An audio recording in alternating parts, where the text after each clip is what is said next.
Alright, we are live. Welcome to episode 5 of the Pro Go Weiqi Podcast. This is Xiao Dai, and we have again Gaza. Yeah. What's this week really do feel like less intense, except towards the end. Less intense, but there was a big multi-game match in Korea, and there were also some big games in Japan. Yeah, we'll go through all of that. So let's start again, in chronological order. What have we got first up? The first up is unfortunately the Asian Games and the Wu Qingyuan or Xie Cup have both been postponed. Yep. Damn. Yeah, this is really disappointing. We've already got the qualifiers for the Chuzhou Lanka Cup postponed as well. Yeah. Right. So I think it's just the COVID situation in China at the moment. So, but this is very strange because I read that the Wu Qingyuan Cup was meant to be held. A lot of it was meant to be held online anyway. So yeah. But even then, it was still cancelled. So I don't know. Yeah, I was confused about that because I mean, it's an international tournament. There are players from Japan, Korea, Taiwan. I think there are European players. Yeah, I think so. In this tournament as well, and there was never any intention that they would actually all be traveling to China to play this. They did. That's not what they did last year. Last year they played it online at the very least. When there was a player outside China playing, it was online. So I don't see the need to postpone this. Yeah. So that kind of makes the weekend calendar a bit more barren than I like, but it was gonna start tomorrow, wasn't it? Yeah, it was gonna start tomorrow. But now what we've got is we still have got the Transatlantic League to look forward to. So that kind of feels the pro calendar for the weekend. But otherwise, it was meant to be the Wu Qingyuan Cup, so that didn't happen. There hasn't been a date announced for either the Asian Games or the Wu Qingyuan Cup? No, but I think if the Olympic Games was any indication, it was delayed for a year, so we could be looking at that kind of thing. So you never know. It just kind of came out of the blue, but that's what happens. Moving on. Now we basically had the third strongest league, Korea's strongest league, that finished last week. That's right. And this is the last game between Park Jun-hwan and Byung Sang-yu. Let's have a look at the game. This is I love this picture. Captured the right moment. That's a very old picture of Park Jun-hwan. Yes, that's not from the game, but I thought it was quite funny. But anyway, this was the game. Actually Bjorn ended up winning the game, and it wasn't a reversal at all. It was just from just a normal beginning to finish kind of game. So what happened in the standing was that because it's a league of 9 and they play round robin, so every player gets to play 8 games. So we have Shin Min-jun playing 8 games, winning 7, and Byung Sang-yu also won 7 games. Except Shin Min-jun beat Byung Sang-yu. So because one of the tiebreaker is head to head, so Shin Min-jun became the challenger. Yeah, he won the league, so he gets the challenge. Shin Jinseo. Now, what's interesting is the next places after that. So no one got 6 wins. The next 3 players in no particular order because it's impossible to order them by the head-to-head measure. It's Park Jun-hwan on 5 wins, Lee Chang-seok on 5 wins, and Kang Dong-yoon on 5 wins. So that puts 3 players on 5 wins, and they should be ranked 3, 4, and 5, but they can't be separated, can they? Yeah, but and that's what's important because the top 4 players in the league are seeded into next year's league. Yeah.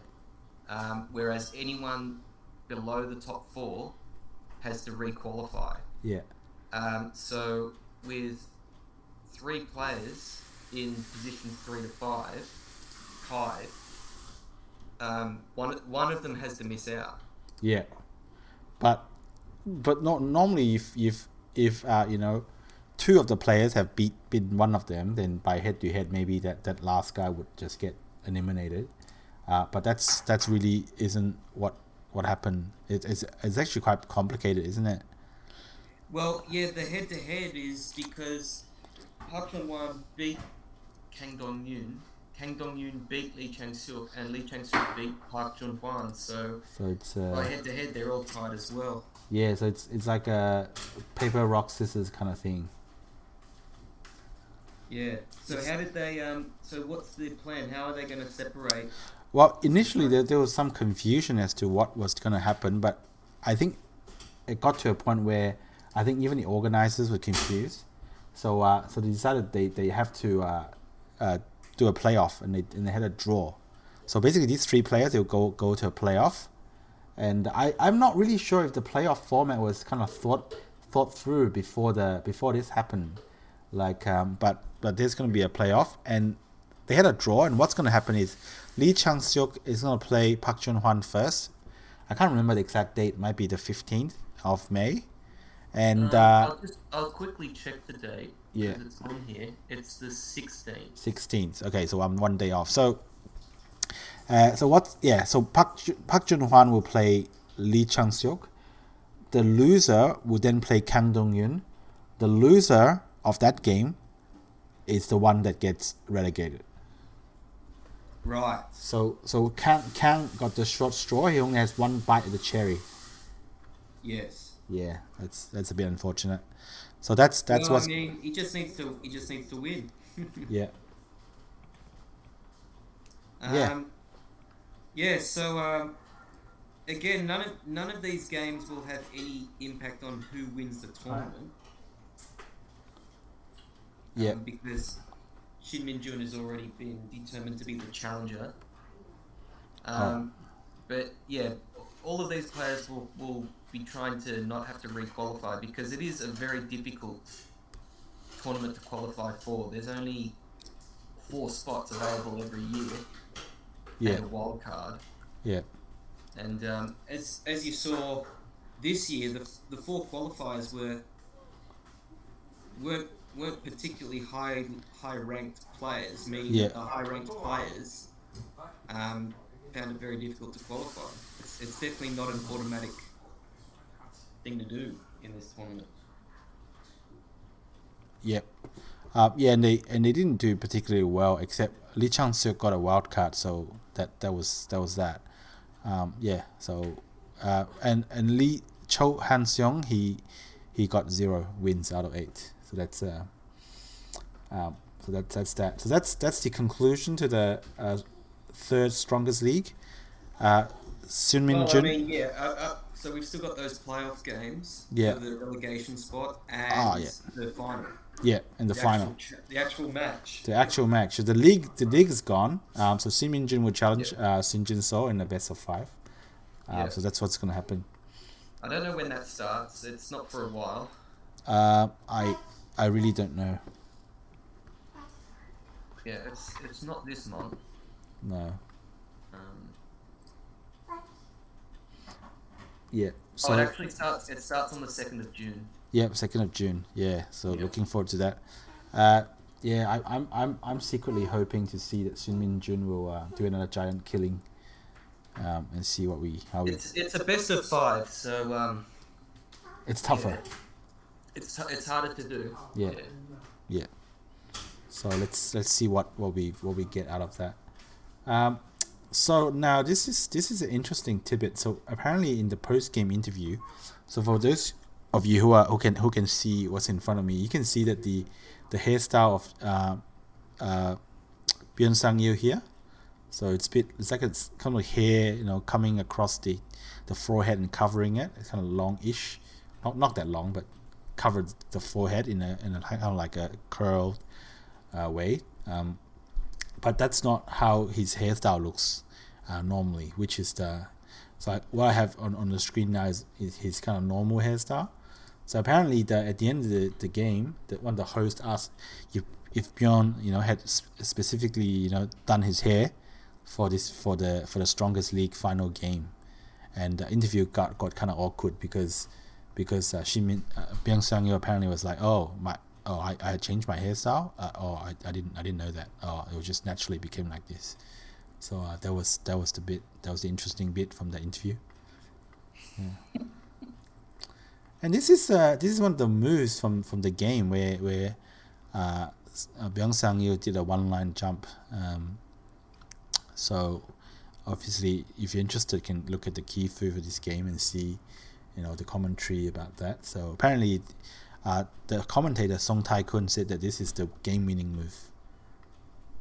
Yeah. Right. Yeah. So I don't know about that, but that's what he said. And now this is another bit of news, which is from an online game played between Xie Ke and Shin Jinseo. It was an online competition. I think the competition is called China Korea Super League or something. So basically, I think it's like 6 players from each country.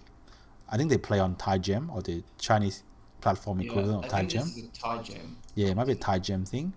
And apparently, Xie Ke beat Shin Jinseo very convincingly. Right. Yeah, and of course this was interesting because Xie Ke was scheduled to play Shin Jinseo in the Cup final. Oh yeah. So how about an update for the Cup final for? The update is that chances are it's going to happen sometime this century. Mate, no. For the record, we don't know of any announced scheduled date for the Cup final. It's still obviously the final has yet to be played. Yeah. We still don't know when it's going to be played or if a date has even been created for it yet. Yeah, but yeah, so we don't know, and obviously no one really fancies Xie Ke's chances. I think Xie Ke had some kind of like a little burst of whatever, some kind of he had a growth sprout where he kind of just made 2 international finals, but since then hasn't done anything. It just like he hasn't particularly gone far in any of the knockout comps. Didn't particularly do He well. didn't make the Asian Games team, did he? No, he didn't. He I think in the last 3 rounds he only had to win one of them and he would have made it, but he lost all 3 rounds. He did win the MVP for the JA League last year, actually. That's right. Yes, he did win the JA League MVP. Yeah, but the JA League MVP is actually not as valuable as the best main player, which was won by Ke Jie, and there was some controversy as to why Xie Ke even won the MVP. So the MVP is not like the other league's MVP, where it's literally the most valuable player. It's some kind of just random. They have some really odd criteria that only the finalist teams can win this MVP or something. It's really odd. But anyway, in this game, it's quite interesting if you're able to find the key food. But basically, Xie Ke just captured some cutting stones of Shin Jinseo's right in the middle of the board, and after that, Xie Ke played 2 beautiful first line tetsujis. I actually went through the game. I saw a commentary. Those 2 moves are quite interesting. So I recommend you to have a look at the Kifu or find some commentary about it. Just for the record, also, this isn't actually the Thai Gem Super League is not an official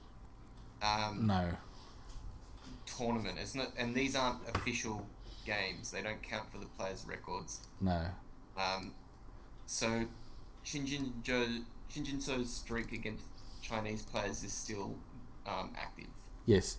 I think it stands at 24 or something in official game. I believe it's 24. Yes. Yeah. Okay. So actually, you not just versus Chinese players. So in any game, Shin Jinseo has quite a run. We'll talk about that maybe a little bit later. So that's Xie Ke's win obviously was talked about a lot in the Chinese social media for like half a day. But anyway, on to the 47th Meijin League Game 22. Actually, it's not that exciting. It's just Hane Naoki versus Shida Tatsuya. We Who won? Shida Tatsuya won by resignation. And nice. yeah, honestly, before the game, they are like 50-50 kind of chance. So either could have gone either way. And looking at their ratings are rated in the 3-200, so kind of below Choijon territory. So yeah, Choijon could have played in the Meijin League, no issues. Well, I mean, I remember Xie Min was one game away from qualifying for the Meijin League. Right. Yeah, okay. When was she that? beat Choijon in the Senko Cup. Yeah, so yeah. I mean, the Choijon could actually play in this league. So the Meijin League... That puts Shida Tatsuya at 3 wins. Yes, that would put Shida Tatsuya at 3 wins out of 5. And that will put Hane Naoki at 2 wins out of 5. The league leader is still Shibano Toramaru. He's won 4 games out of 5. But he's not necessarily the favorite. The favorite is still Ichiri Kiryu at 3 wins out of 5, and Xu Chaoyuan at 3 wins out of 5. But Shibano is definitely up there. He's not. Shibano suffers a little bit from tiebreakers. Right. Because he's below Ichiriki and Xu Xiaowan on tiebreakers. But if 2 players tie for the most number of wins, they'll have a playoff. Yeah. Okay. So the Meijin will be a playoff. Yeah. So, but if there's 3 players, then they use the tiebreaker rank, which is basically their ranking from the last year's league. Yeah. Right. And I believe it's a 9-player league, so the bottom... It is a 9-player league, very similar to Korea's strongest league. Yeah. Okay. So I think the bottom 5 gets relegated. Can't remember. I think it should be the bottom 5. Yeah. It may only be the bottom 3 actually. Okay. Yeah. So anyway, so that there's not much to talk about except Shida Tatsuya won this game. So that's Meijin League, game 22. I didn't go through the Kifu, so I don't know if I have anything to say. I think I think this bit of news we already covered last week, which was that Shin Min-jun and Lee Jit-hun have qualified for the Korean Games. They obviously qualified in the Korean team, so that's that. So but the Asian Games been postponed, so let's see what happens. They won't be playing in the Asian Games for a while. No, but they did release an interview with the Korean team coach for the Asian Games. I think I posted about it, so we might talk about that a bit later. Yeah. And what's happening in Korea is that the Korean League final between Team Seocheon and Team Hapcheon was ongoing. This is the big event in Korea this week. Yeah. The Baduk League final finally happened. Seocheon made it all the way to the final. I want to make a correction to something I said last week. Week I said I considered Seocheon to be favourites. Yeah. But I didn't realise at the time that Hapcheon's board 4 and 5 were both in the top 40 in Korea. Wow. Yeah. Kim Jin-hui and Park Jong-hoon. Yep. Both top 40, so they actually have a very deep team. I don't think any other team had 5 players in the top 40. Right. And that certainly would have changed my prediction. Yeah. Or certainly would have affected my prediction. Yeah. I still think it would have been it would be a fairly even match. Yeah. But Hapcheon do have a strong team. Yeah, it does feel like they have a stronger lineup on average. And I think in a comp like this where it's best of 5 every match, kind of like your average actually matters a lot. Not just where you peak. It really depends. Well, it depends a lot on the matchups, but I think as we'll see as we go through the results, it definitely depends a lot on form as well. Yeah. we'll definitely see some of that going on. So before we do that, before we go through that, let's go through. Actually, I don't think we should go through this. This is just the Celtics, GS Caltex Cup, another 2 games played. Hong Mujin was definitely the strong favourite for this game, and he won. I think he's in the top 25. Yeah. In Korea now. I think he's actually one of the strongest Korean players that wasn't in the Baduk League. Right. Yes. Yes. Because he's gotten a lot of good results in the past 12 months. Right. Yeah. So the Hong Mujin, he of course he was in the strongest league, but the GX Caltex Cup will get interesting once the seeds start playing. So they're still playing 1 game each time with the non-seeds, and then the winner will presumably face one of the seeds, and that will be okay. Yeah. So let's talk about Korean League postseason final match 1. The match 1 lineup was very interesting, wasn't it?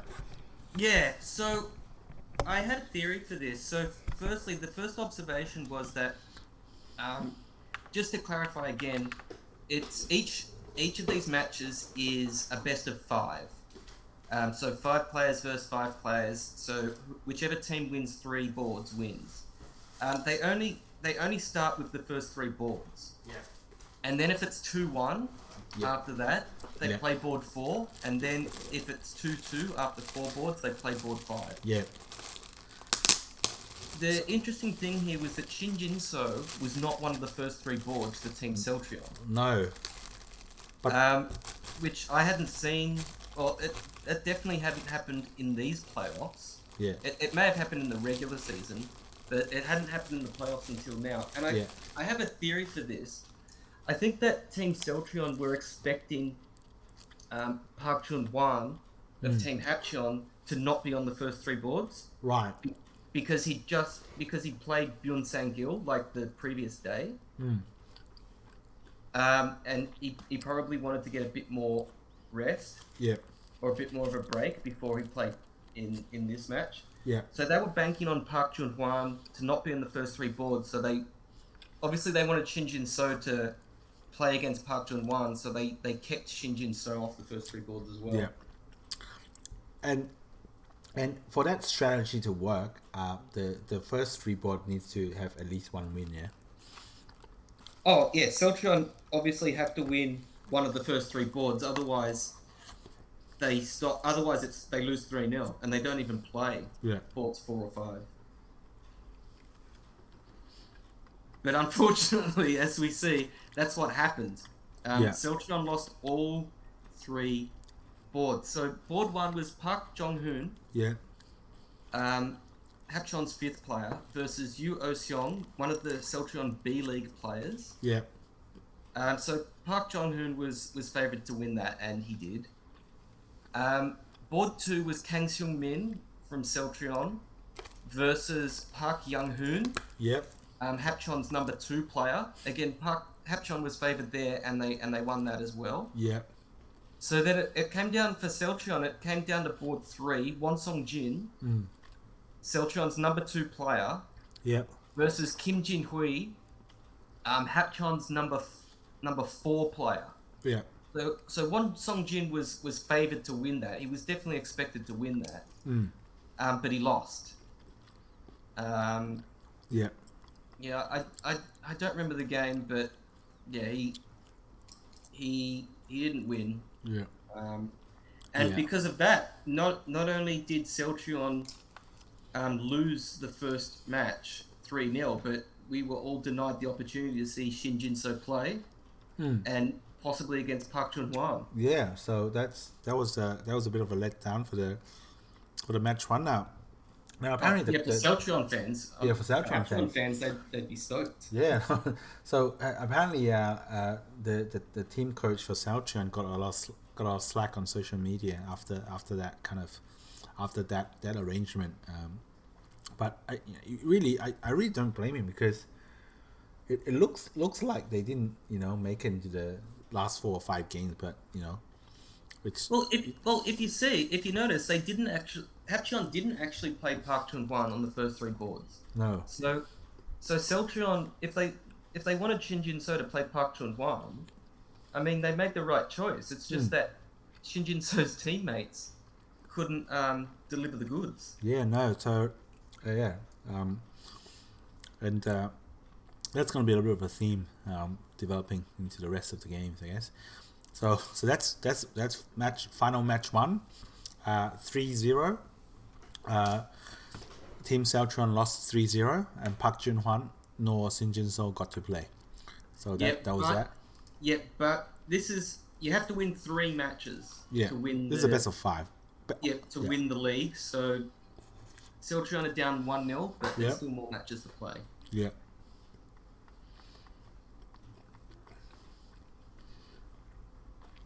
And I think we might have talked about this particular one last week. Zeng Fukang. This was the Kisei League C qualifier against Ueno Asami. Yeah, Asami. Now, what I didn't mention in last week was that apparently they had played in maybe the Judan or they played Shin in a rookie competition. The Rookie King competition, and it was the same matchup. But in that game, Ueno Asami beat Zeng Fukang. So Zeng Fukang trying to exacted revenge on Ueno by beating her and making the C League. And I just picked out one move in that game where Zeng makes a really unusual shape as white. He basically play on the 4-4 point and the 3-4 point, when on the outside is like 4 black stones surrounding it. So if you can visualize that, that's like he just played two moves connected together in the corner, which is kind of a bit unusual. But apparently it worked, and Zeng won that game. But very interesting. Very interesting. Yeah, I went through the game, and the thought that popped into my mind was that Ueno Asami was just outread by Zeng. Zeng was just so comfortable. But definitely a very interesting game to watch, to go through. Alright, so that was that, and I started tabulating the win and loss streak. So after the round 1 of the final, apparently Shin Jinseo is on 15 wins straight in all competitions. So that's all competitions, 15 wins in a row. He won his last 15 games. Yeah, so the last game he lost was the very first game of the Weiqi Construction Cup. He lost to Lee Ji-Quinn. Yeah.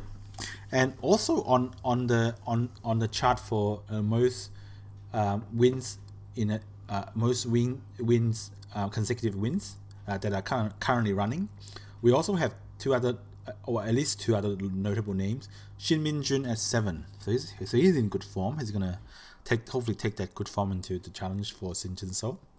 And Kim Eunji at 6 wins. So that's the young rising star. That's making waves. That's 6 wins in recorded competition. Yes. In games that have recorded Kifus. Yes. Not particularly for Kim Eunji, not all of her games are recorded. She plays in some prelims. She plays in some lower leagues. Right. In Korea, that don't have records, and some of the prelims as well. Not all of the games in the prelims get recorded. Yeah. So I'm not sure what her streak is, but that, like, even if to have a streak just for recorded games is still notable as well. Yeah. And she's actually got the most wins. Kim Eunji actually has the most wins for the year so far, across all players. Yeah. But as of now, she's got 40 wins this year. Wow. Yeah.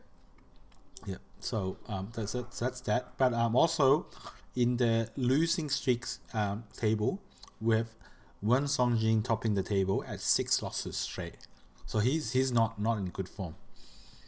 Yeah, that's very peculiar. I'm wondering if he's ever had. He's had a very long career. He's 37, I Yeah, think. yeah, And I'm wondering if he's ever had 6 straight losses before. He yeah. probably has, but But I it's, mean, maybe he has. I yeah. don't know. So let's see if this gets any worse, or if Shin Jinseo is going to continue his 15 game winning streak. So that's where we are at. And then we now move on the very next day after they play match 1. Yeah, so this was on Tuesday, I think. Yeah, and they play the Korean League final match 2, right? Yes. And so this time Celtron, I think no, sorry, this wasn't Tuesday. This was on Sunday. The first game was on Saturday.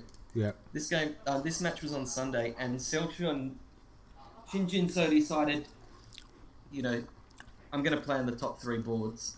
Yeah. I need to play a game, and he got paired up against Park Young-hoon, which is a decent matchup for Celtron, because Park Young-hoon is Hapcheon's number 2 player. So you want to pair Celtron would want to pair Shin Jinseo up with the top players on Hapcheon, obviously.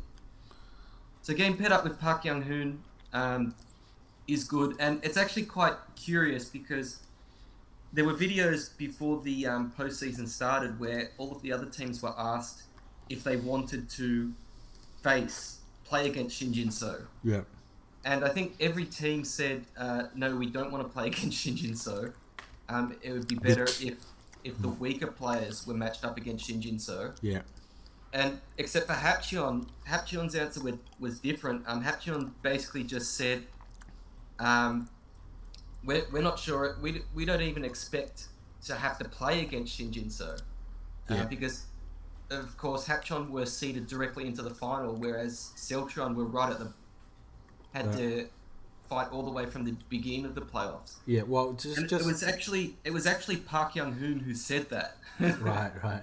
So it's funny that as soon as Celtron get to the playoffs, Park Young-hoon now has to actually face Shin Jinseo. Yeah, I mean, just for the record, Shin Jinseo Celtron have to beat team number 5, ranked number 5. So they actually so before the playoffs there was a play-in match between Baduk Mecca. Yeah. So they had to win that. Yeah. And that was 5th place. Then they had to beat 4th place twice without losing. Yeah. Then they had to beat 3rd place in a best of 3. Yeah. And then they had to beat 2nd place in a best of 3. Yeah. To get to the final. Yeah. Which they did. Yeah. So you can see why Park Young-hoon was like, it's very unlikely that they'll get there, but they did. So there's that. It's been a phenomenal run. Yeah. Yeah. And would you say that Celtron bringing up Gonji Wu is a surprise? Well, actually, the first 3 boards didn't feature Gonji Wu. Right. The first 3 boards were Shin Jinseo versus Park Young-hoon. Yeah. Won Songjin versus Park Jong-hoon. And how did one do? Huh? How did one do? What? Won, yeah. Won. Won, yeah. Won Son Jin. Yeah. He lost. Oh, what happened to him? Yeah. Oh, yeah, he lost again. Yeah. Yeah. And Park Jong-hoon is the number 5 player for Hapcheon. So Won Song-jin has now lost to the number 4 and 5 players for Hapcheon. They're 2, technically lowest ranked players. Yeah. And Won Song-jin is meant to be the number 2 player for Celtron. So it's not looking good. No. And Kang Seung-min was the other player. Kang Seung-min versus Kim Jin-hui was the other matchup. Yeah. And by ranking, Kang Seung-min is in the top 20. Yeah. Kim Jin-hui is, I think, number 32. So Celtron had the better ranking on all 3 boards, and they only won one of them, and that was Shin Jinseo, obviously. Yeah. He destroyed Park Young-hoon. But they had the ranking advantage on all 3 boards, and they lost 2 of them. And like I said, for Celltrion to win, they needed to have favourable matchups, and they did have favourable matchups, but they still didn't perform. And if you can't perform, it doesn't matter how good your matchups are against a team like Hapcheon. Yeah. So it definitely, when you saw those matchups, you were expecting Celltrion to at least be 2-1 ahead after the first 3 boards, but it wasn't the case, and so Hapcheon were in prime position to win this match.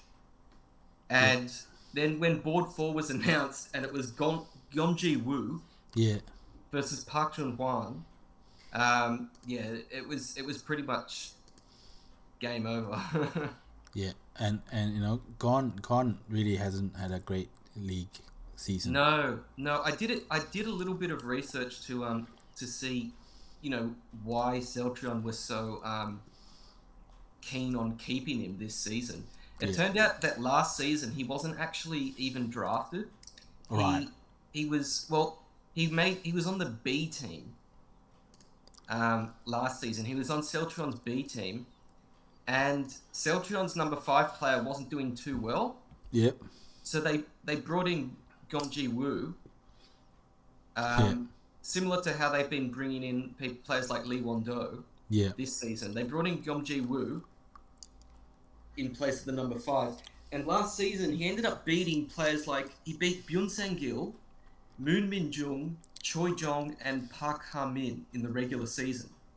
Wow. So, I mean, with those sorts of casualties, like, it's no wonder Celltrion thought that they had, you know... They had something special here.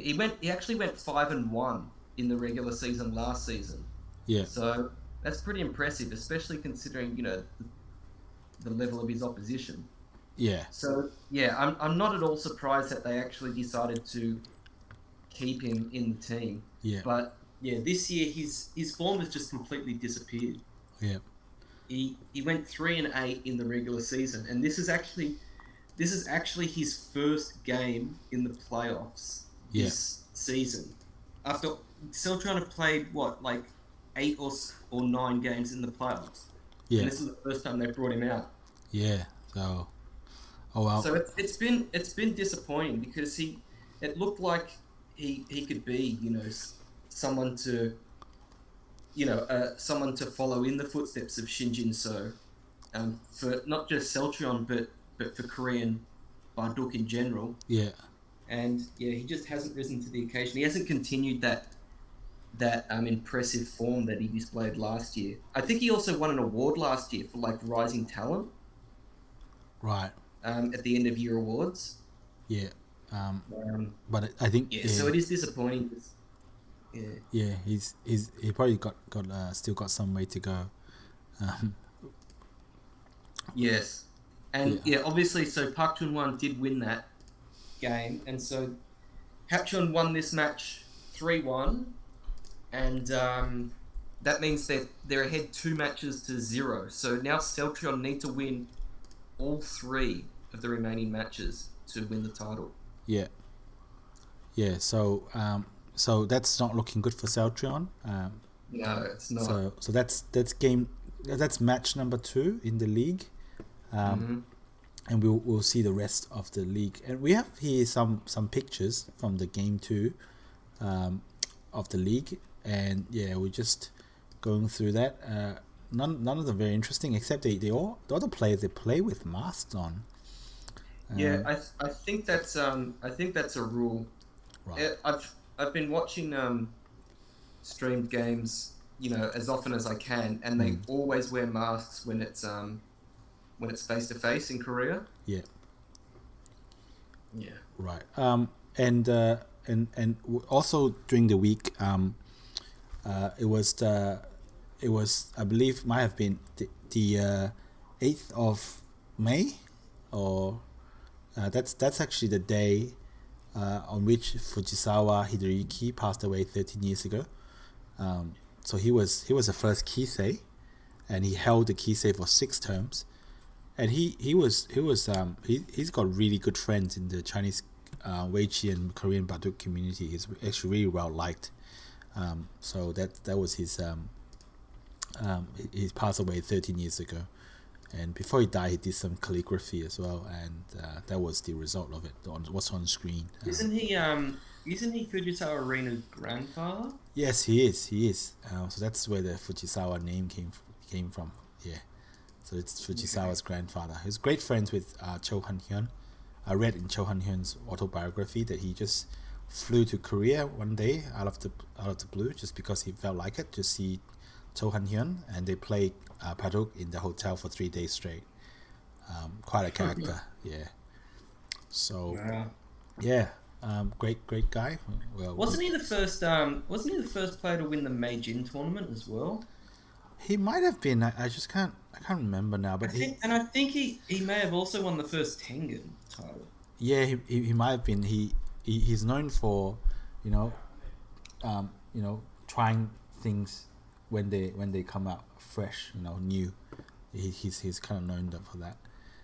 But he was best known for his gambling, and also for winning the Kisei 6 times, so he can pay back his gambling debts.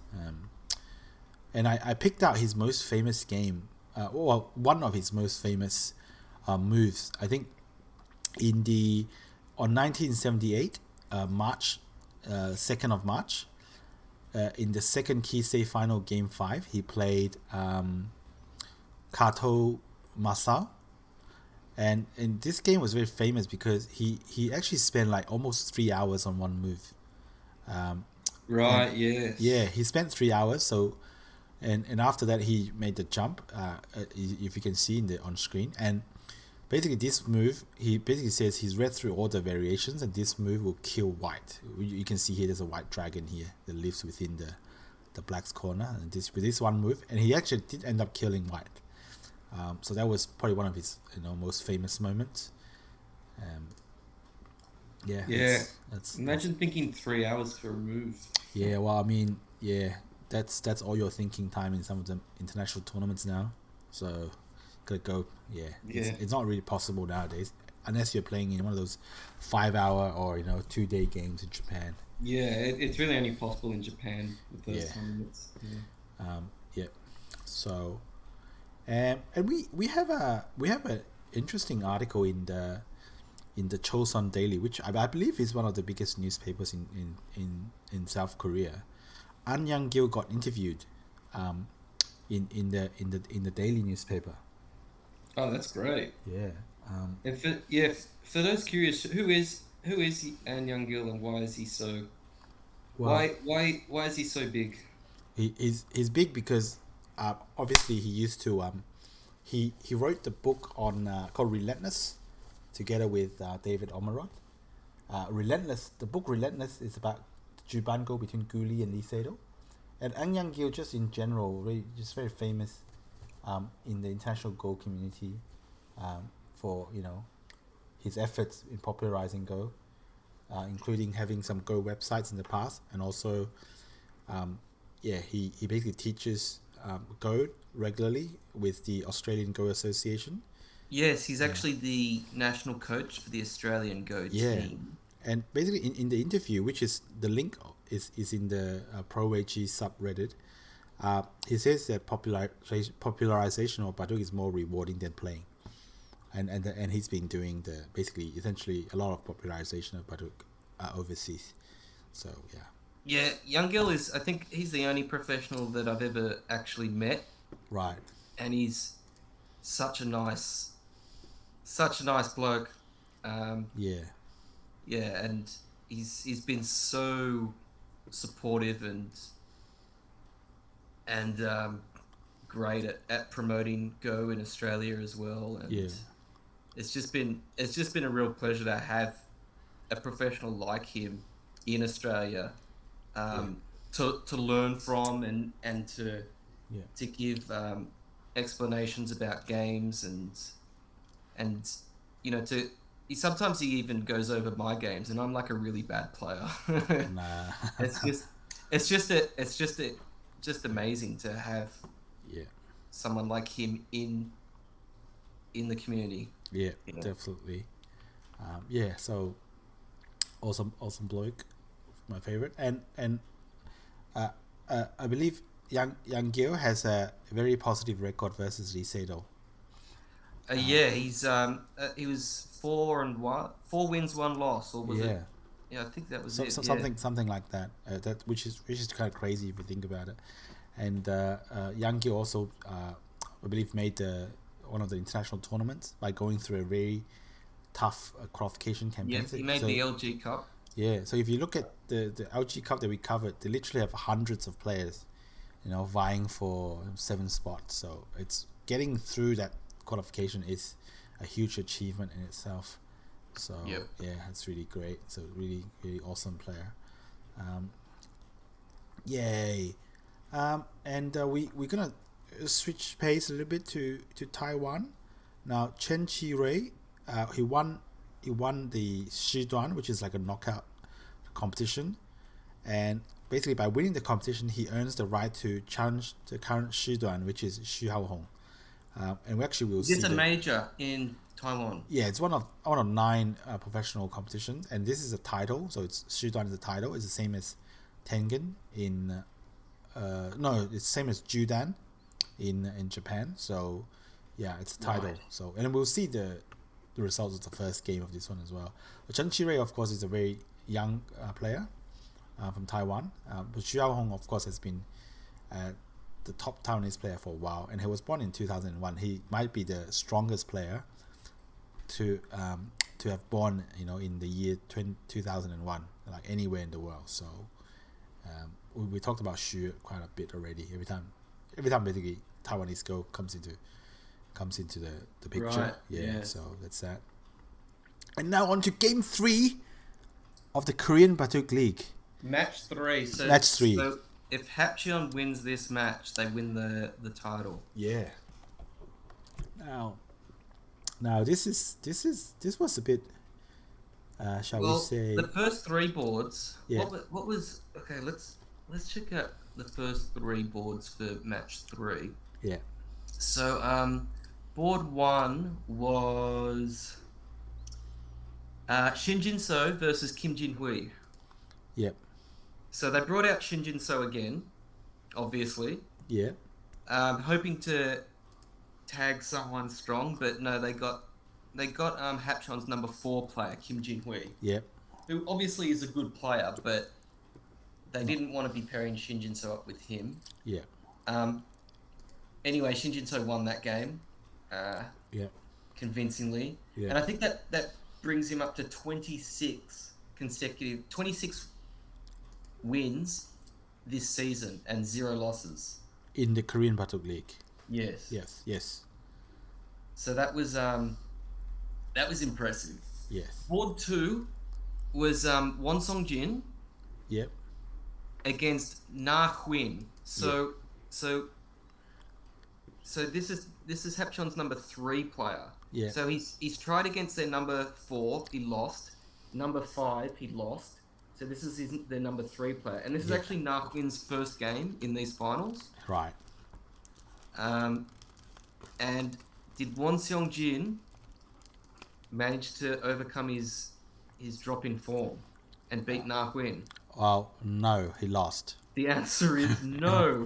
Won Song Jin lost again. Yeah. So yet another failure by Won Song Jin. He's just not doing well. And I think his wife was actually hosting the stream. Right.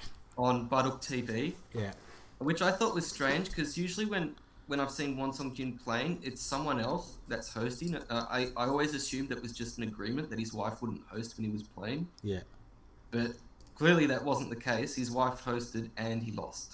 Yeah. So, yeah. Oh well. Happens. But then board 3 was Cho Han Seong for Celtrion versus Park Jong-hoon for Hapcheon. And this is Cho Han Seong's first game in these finals as well. Yep. And he certainly didn't show the form that got him 0 wins in the Korea Strongest League, because he won this game. Yeah. And that put Celtrion up 2-1 after the first 3 boards. But once again, Celtrion were actually outranked their opponents on all 3 boards. Yeah. All 3 of the first 3 boards, and they didn't win all 3. They still had 1 loss. Yeah. Which is from Wheon. Yes. Yeah. And the big issue here is that although Celtrion now would only need to win 1 of the last 2 boards, Hapcheon haven't played have kept their top 2, Park Jung-wan and Park Young-hoon. Neither of them played on the first 3 boards, so they've still got their 2 strongest players. Yeah. While Celtrion have already used their 2 strongest players. Yeah. So and so matchups are important. And then board 4 turned out to be Park Young-hoon for Hapcheon versus Yu Oh-seong. Yep. A reserve player for Celtrion. Right. And that obviously, I think Celtrion probably would have preferred to have Kang Seung-min play Park Young-hoon. But matchups, the matchup wasn't that. It was Yu Oh-seong versus Park Young-hoon, and Yu Oh-seong wasn't able to defeat Park Young-hoon. Yep. And that actually put Park Young-hoon at 14 wins. Oh wow, which is not bad. For the season, which is actually second. Right. Second behind Shin Jinseo. Yeah. And that made it 2-2 in this match. And so Hapcheon just needed to win the final game of this match, and they were champions. But the final game was between Park Jun-hwan and Kang Seung-min. Yes. So, just to give some sort of background here, Park Jun-hwan is obviously the number 2 player in Korea. Prior to this game, his record in playoffs, the postseason in the Baduk League, is 16 wins and 1 loss. Right. And his record against Kang Seung-min prior to this game was 8-0. 8-0, yes. Yeah. He played Kang Seung-min 8 times and won every time. So it wasn't looking promising for Celtrion. No. But Kang Seung-min played the game of... I've watched this game, and Kang Seung-min played the game of his life, it seemed. Yeah. It was... He just... Yeah, Park Jun-hwan just never seemed to be behind the whole game, at least according to AI. Yeah. And in the end, the incredible happened. Kang Seung-min actually won. Yeah. Which meant that he came in clutch. Celtrion won this match 3-2, and they kept their hopes alive. Yeah.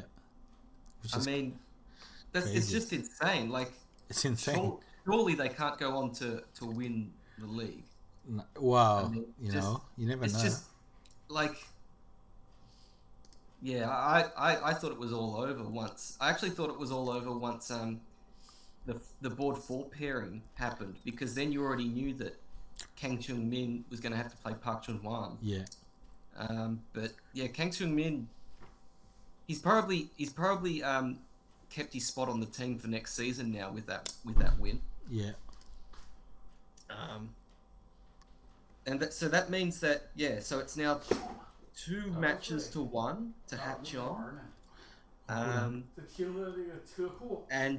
Celtrion live to fight another day.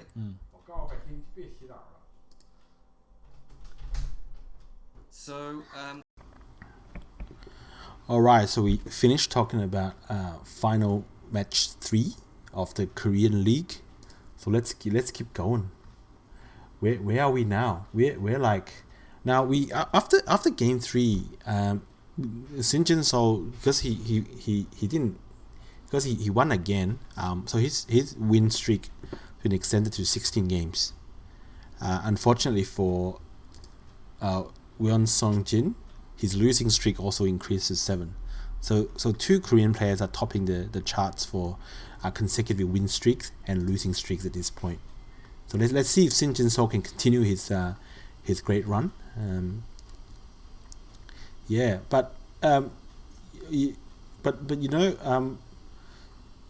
Jinseo has won 26 games in a row at this point in the Korean League. Yeah, he's 26 and 0 losses. Yeah, that's crazy for. I believe it's a record for a single season. And I don't think that picture. For those that can see the pictures, I don't think that picture is from match 3. Right. They usually only interview the winners. Okay. So yeah. So what's actually happened was that I believe Shin Jinseo won the last 2 games he played in the last season. Yeah, he won the last 2 games his team won the final last season, and he won the last 2 games of that finals. And then he's won 26 games in this tournament. Yeah. So across those 2 seasons, he's actually on 28 wins. That's quite something. That's crazy. Yeah, I think that's a record. Yeah, that's definitely sounds like a record. 47th Meijin League, Game 23, Yamashita Kaigo defeats Ida Atsushi. Right. Is there anything in this Meijin game that's kind of worth discussing? I didn't watch the game. No, I don't think Yamashita or Ida Atsushi are going to challenge for the Meijin. No, they're not. So they are like kind of like the relegation favorites. So in the Meijin, yeah, yep.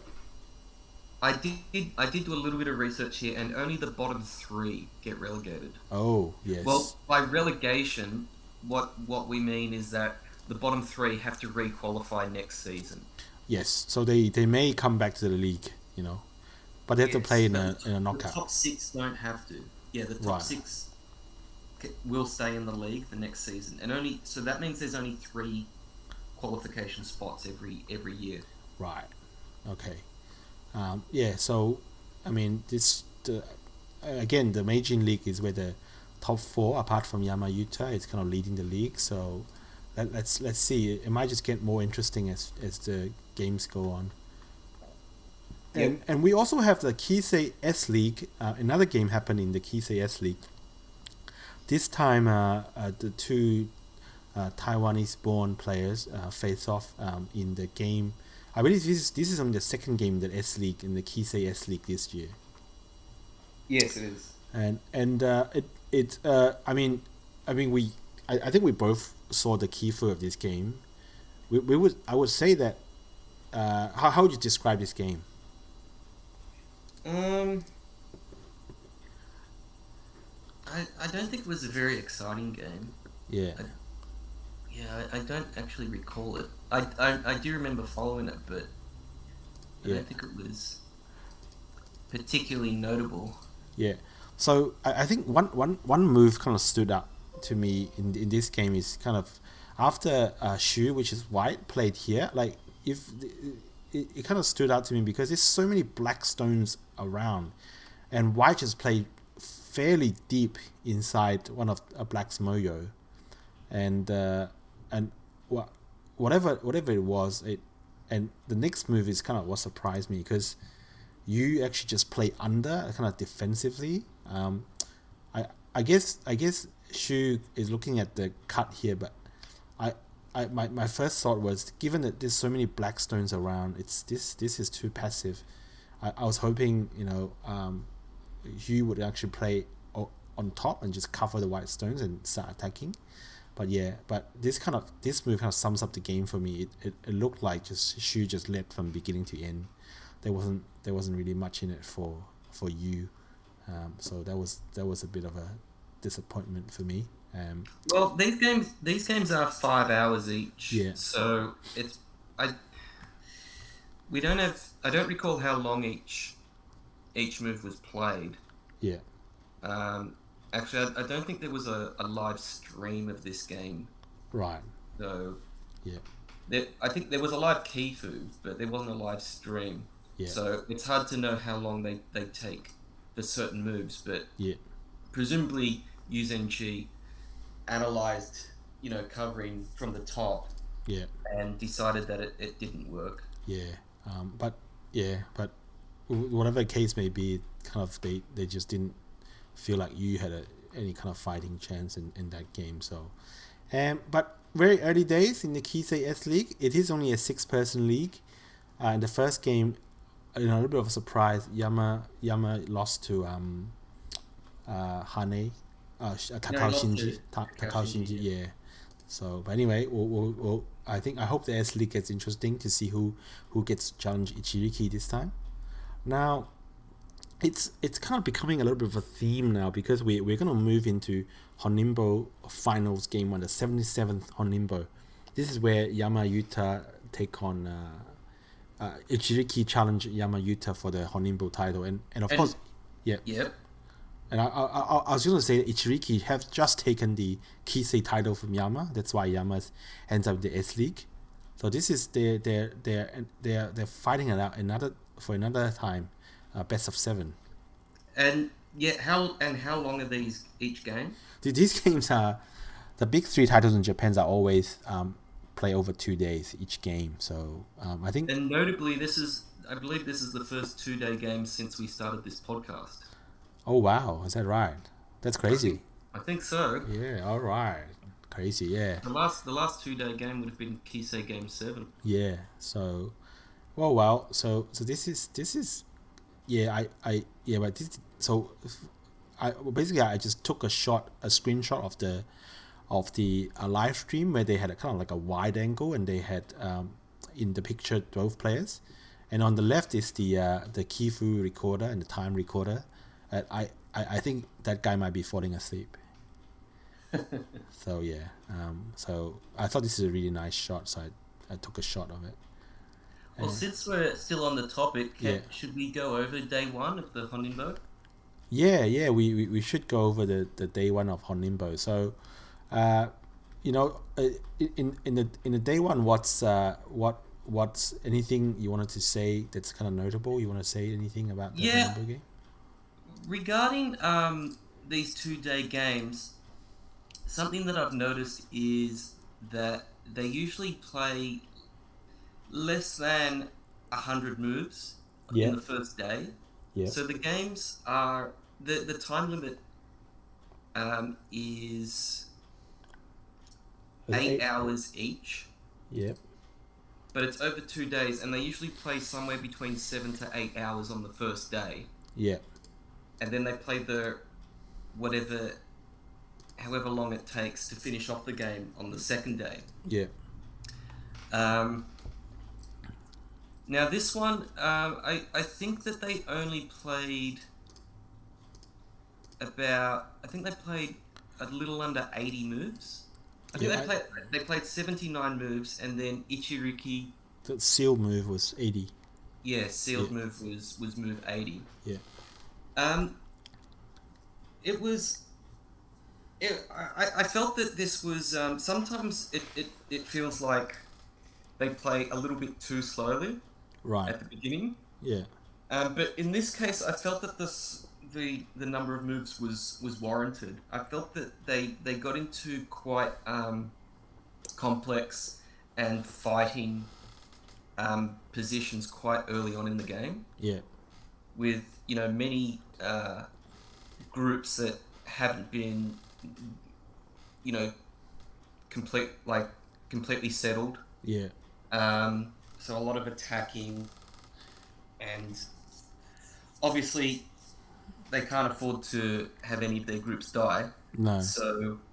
So they, using as much time as they can, and they do have a lot of time to make sure that they've gone through every variation and haven't made a silly error. Yeah, I mean it would be interesting to kind of rate each game and their performance using some AI, but I haven't thought about exactly what their system might be. It's kind of arguable whether these 2-day games are higher quality in general. It's hard to say, really.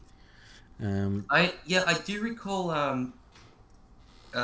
someone asked this to Michael Redmond while he was live streaming, something. Yeah. Probably Nongshim Cup or something like that. And they asked him, and he sort of gave the opinion that it's not necessarily the case. Yeah. That these long games will be the highest quality games because at some point it's sort of a battle of attrition because of the fatigue. Right. Yeah. And in particular, like I said, day 1 is usually somewhere between 7 to 8 hours. Day 2 will be the rest of the main time plus Byomi. the Byoyomi. Yeah. If they get to that point, and usually they do. Yeah. And that can be, that could be an extra hour or 2, just the Byoyomi. Yeah. Well, maybe more. Yeah, and I've noticed that they usually have a break for lunch, but then they don't have a break for dinner. No. Well, not that I've seen. So that can be like, 6 or 7 hours or even longer. Yeah. Obviously they do get served food while they're playing, but there's no break in the game after the lunch interval. Yeah. I think for those that are interested, I believe that there should be kind of review videos of this game already online. I'm hopeful that there is. Yes, there's a lightning recap of day 1. Yes. Yeah. One quick thing that I did want to point out is if anyone was following the AI at the end of day 1, it had white at 90%. Yes, that's right. Most AI programs had white at 90%. Yeah. Which I felt was very misleading. Yeah.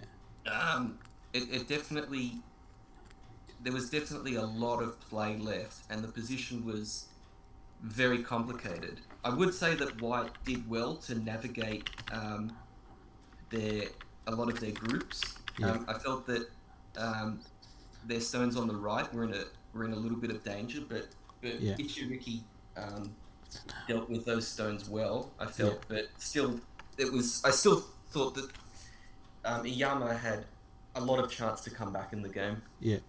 Now, now it's when you say 90% and you say there's still a lot to play, I tend to agree with that, and I maybe it's really hard to see, but I'll just describe what I have here. I've written a program, and what this program does is go through about 30,000 pro games also.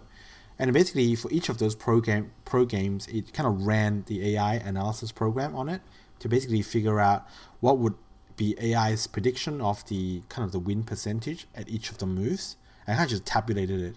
Now, basically, by move 79, if someone has a win rate of 90, the actual winning rate is only 75%. Right, so only 75% of the time they actually won. They actually win. The person with the 90% win rate, according to AI, only wins 75% of the time, basically based on about 30,000 games that I've tabulated. Right. So what this means is that, just based on history, Yama still has a 25% chance of winning this.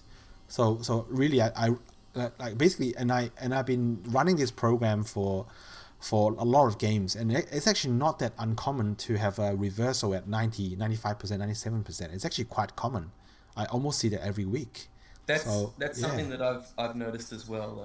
So it doesn't really matter, like, because it's so complex. Like humans just really aren't really able to capitalize on even 90%. I don't think some of the time.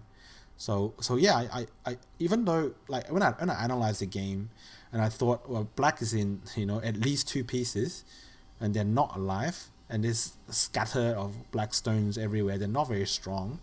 I definitely felt that white was ahead, but I just don't think it's a foregone conclusion, and then Yama might come back from this, even though it does seem a little bit unlikely. So, but that was the end of day 1. That's where we kind of ended up in. It was a very interesting game to follow. I think day 2 we'll talk about that. So maybe we'll just continue on to what happened in day 2, right? I also captured a day 2 a picture where Ichiriki just decided to grab his cake and just eat it when Yama went to the bathroom. So I thought that was a very interesting little moment. Just got out his cake and started eating it. Yeah. So that was probably late in the day or something, and that's Yeah. apart from the lunch break, that's when they eat their food while they're still playing. Now, I think I've mentioned this before. Every like photograph like collection of the games, they always take like a food porn picture of the food, like and actually literally report on what the players ordered for lunch, like literally every game without fail. I think it's something about, it might be something in the Japanese culture, because I wouldn't imagine, for example, Magnus Carlsen playing in some chess tournament and the reporter would actually be photographing his food, like, oh, he ate a steak, and sausages and mushrooms, and like I just didn't think that would happen. But yeah, anyway. But on to day two. How would you describe day two, Gaza? This was an epic game. Epic. This is an instant classic. Yeah. I've been watching. I think I've watched probably close to every title game since, I think, the Judan last year. Yeah. So that's about 40 title games now. Yeah. And this is the best one. Yeah. That I've seen. Yeah. That I've watched live. Okay, so what made you think it's the best one? Just all of the fighting. Yeah. And just not knowing which groups are alive, which groups are dead. Yeah. Some incredible co-fights. Yeah. Towards the end of the game, and some huge trade-offs. At one point, Ichiriki, I think, lost about 15 stones. Yeah. And in the end, when it got down to the very end, it was still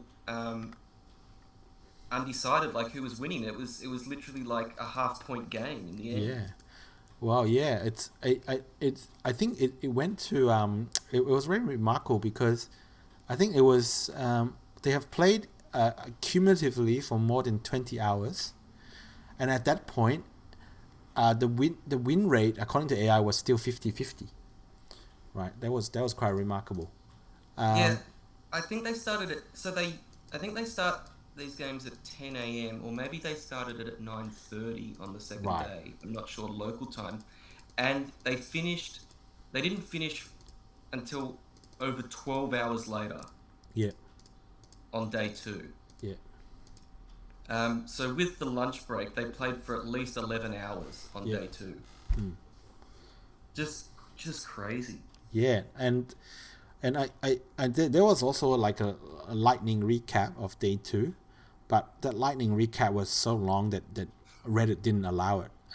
It had to be like made into a YouTube video, but I believe there's so much good stuff in the second day two that it's really hard to kind of do a recap. But I watching the game and looking at some of the commentary, basically what they were saying was that Ichiki, because he knew that he was leading, he started kind of playing a bit slack, and basically that's what led to Yama just having a moment where he kind of just separated the two white groups, and basically started attacking them, and Ichiki's white group almost died. I actually analyzed the game using AI afterwards, and that's what ended up in the lightning recap. But basically, if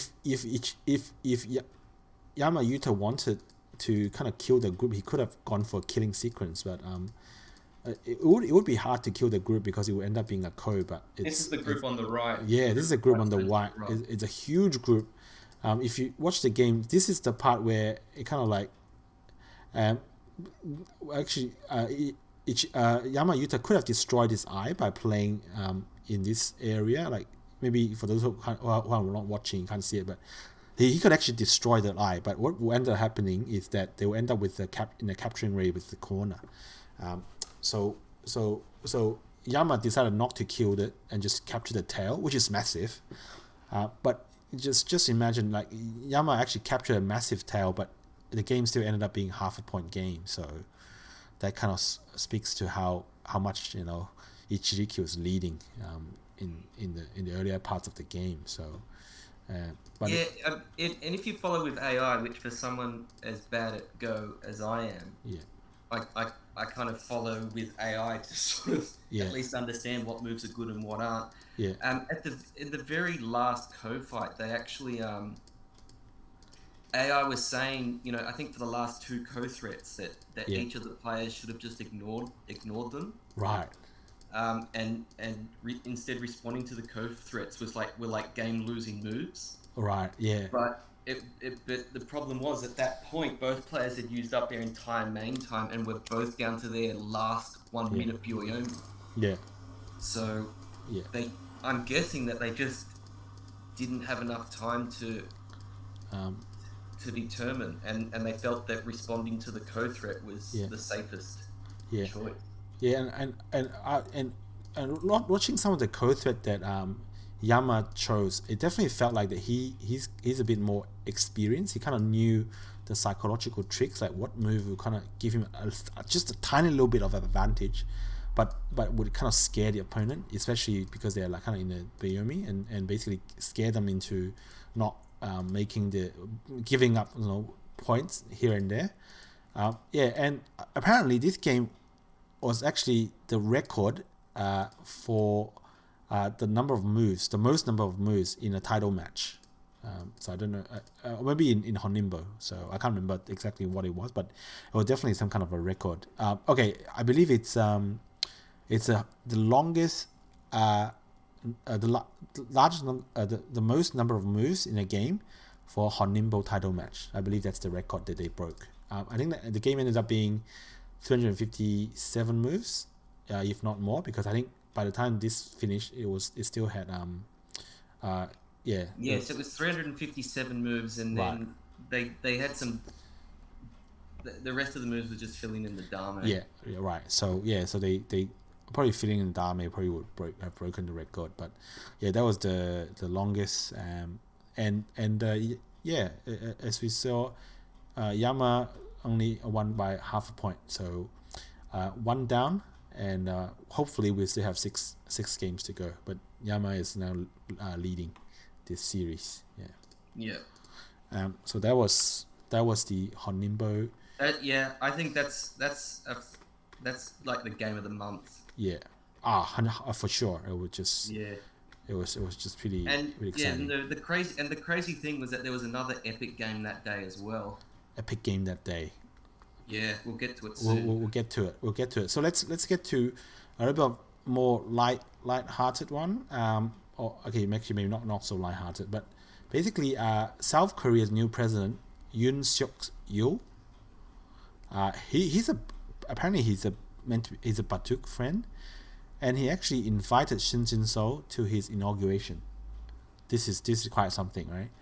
I mean that's got to be a big honor for him. To meet Shin Jinseo. Yeah. So we have pictures of the president shaking Shin Jinseo's hand, and we have a picture of Shin Jinseo standing along with others who are probably like prominent members of the Korean political society, probably. And this is the president of the South Korea swearing in, probably. And again, we have Shin Jinseo next to it. Yes. And apparently, the president said to Shin Jinseo that he's a big Baduk fan, and hopefully they can. He says he likes to play Baduk. I don't know I don't think they reported on any other detail, but and we at the end of the post we also have pictures of other political figures meeting famous players, like for example Lee Chang-ho meeting with the former South Korean president all those years ago, that's Seo Bun-soo. Chang Hao. You're going fast. Fast. Wait, can you go back? Can you go back a couple? Yeah. This one? No. The next one. 13, number 13. Yeah. That's quite a handicap that Cho Hyun is giving. Yeah. There. That's nine stones. Yeah. I don't really recognize the person on the right, but might be someone famous, maybe even a former Korean president. But lots. Yes, that's really good. And of course, we some of you may have heard about this, but when the South Korean President Park, I forgot her name, Miss Park, when she visited China, she gave Xi Jinping a set of ghost Baduk stones as a gift. So so that was that. Park Yun-hee? Yeah, that might be her name. Yes. Yeah, she's in prison now though. I thought she went to the inauguration. I think she might have been released from prison now. I think. Oh, okay. Yeah. But anyway, that was that. And staying in Korea, we have the Korean national team coach Mock Jin-sok confirming that Shin Jinseo will play in the Asian Games individual event. So that's no surprise there. I'm not really surprised by that.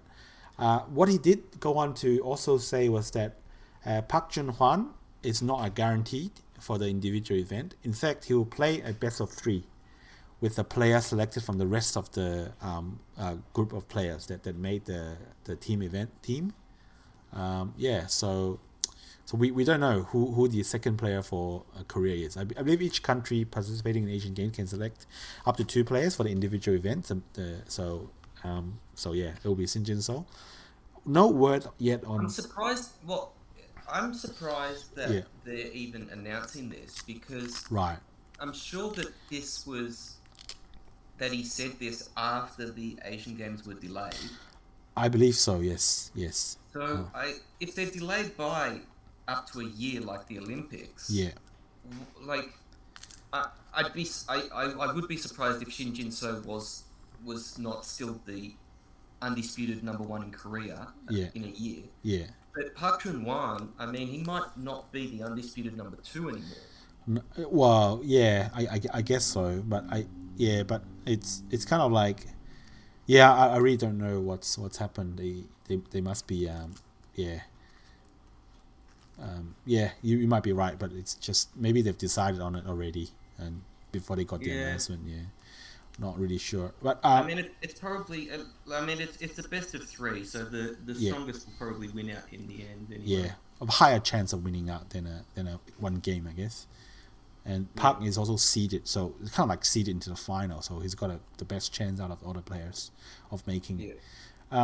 So Mock also said that Ding Hao's failure to make the Asian Games was a surprise. Oh well, yeah, it kind of is. Ding Hao, of course, was number 2 in China when he went into the qualification tournament and just got 1 win out of 9. So that's not good. Terrible. They also said something interesting about how the Koreans have looked at Lee Xuanhao's Kifu, and they had really good thing to say about Lee Xuanhao. They believe that Lee Xuanhao currently is ranked number 6 in China according to the official rating, but he should be strong enough to be rated around the 3rd or 4th spot. That's what they said. And I think the article even said that Shin Jinseo praised Lee Xuanhao's Kifu. Basically, they consider Lee Xuanhao a big threat. So let's see who China selects as their 2 players for the individual event. Like basically, not even Kerje is guaranteed to play. I think so. Let's see what happens there. So that's it. I mean, we don't even know when the Asian Games are going to be. So. Well, this is not a Go or Weiqi related news, but China have given up the rights to host the Asian Cup, which is a football or soccer tournament. It was meant to be held in China in 2023, I believe, in somewhere in July or June, and they've kind of given up the right to host that. So that's a shame. And that's 1 year away. So so we don't know what's gonna happen. Okay. On to the Weiqi Construction Cup. Game 19. Kang Dong-yoon beat. So this was the battle of the only 2 players with a perfect record. Right. Kang Dong-yoon and Park Jun-hwan both on 3 wins. Yep. And Kang Dong-yoon won this game. Yeah, won this game. Yeah. So, it was a kind of back and forth game, but then, yeah, obviously towards the end, Park Jun-hwan just made too big of a mistake, and Kang Dong-yoon didn't let him back in. Oh wow, yep.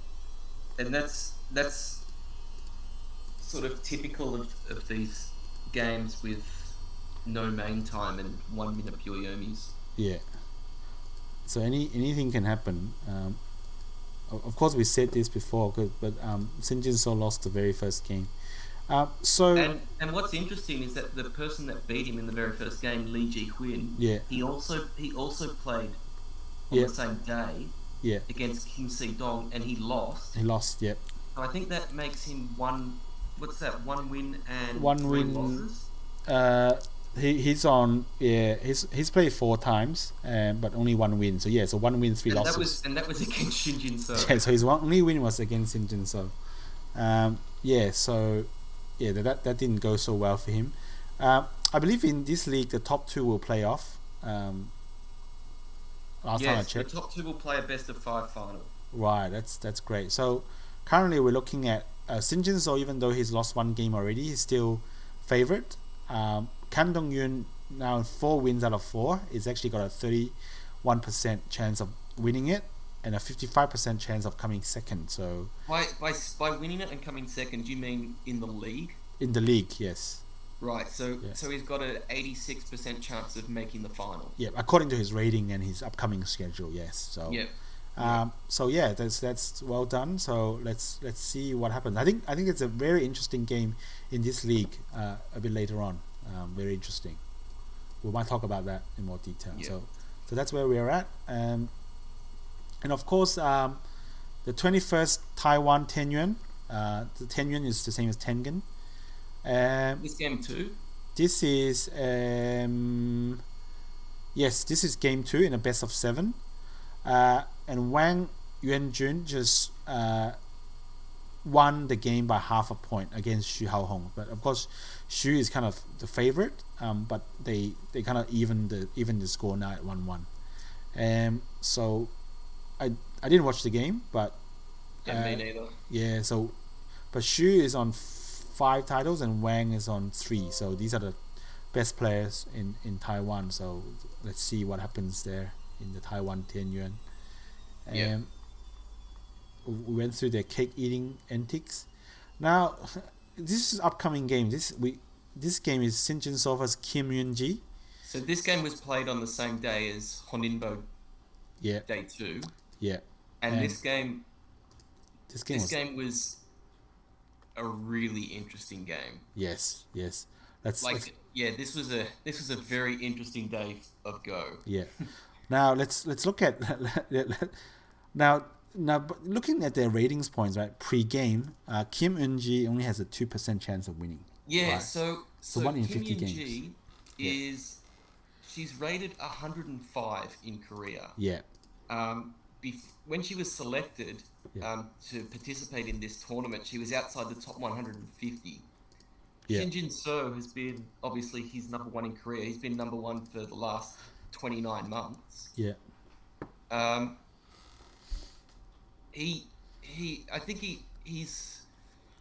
don't remember he lost to Yoon Jun-sang in the Maxim Cup, and when I think Yoon Jun-sang was outside the top 50. Yeah. This year. I don't recall the last time he lost to someone outside the top 50. Right. In Korea. It just doesn't happen. No. Yeah. And notably also, I don't think he's lost to a female. Although ever? I could be wrong on that. Yeah. And I'm not sure if he's ever lost to a Korean younger than him. Right. He has lost to players younger than him, like he's lost to Ding Hao. Ding Hao, yes. Of course, yes. But I really don't know if he's lost to a Korean younger than him. You can hardly name a Korean younger than him that's strong. Yeah, I mean, I know that he's never lost to Moon Min-jung. Right. Yeah. So yeah, I don't know that many other strong Koreans. He's definitely not lost to Gyeongji Woo. Yeah.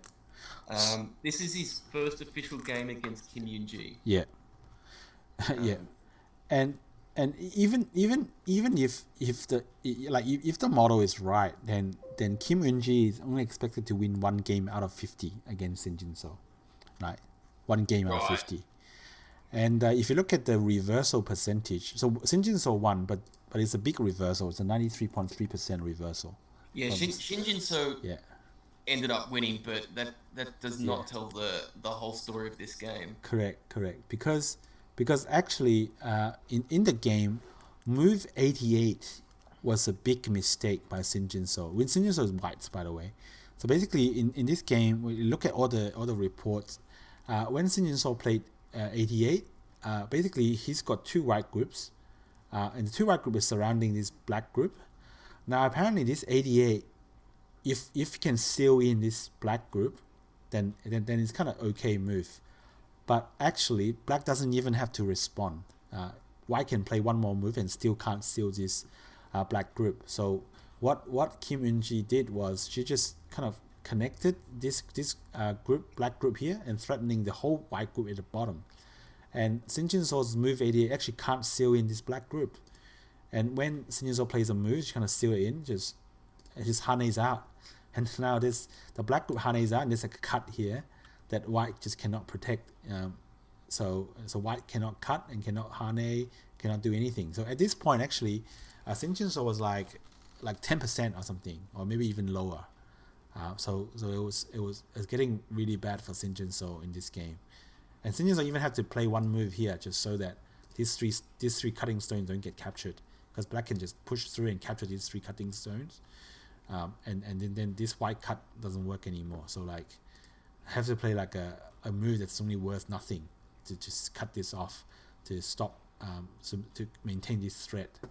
So yeah, and really, basically, ultimately ended up being that Shin Jinseo is just too, how should I say this? It's just too experienced. He kind of just knew where to press and where to attack and where to let go, where to play confounding moves, and basically just ended up winning the game as well. But let's not forget Kim Eunji was above 90% versus Shin Jinseo. Yeah, Kim Eunji just played out of her skin. Like and she hadn't actually won a game in this league, in this tournament, in this league yet, and this was actually the closest that she was to winning the game.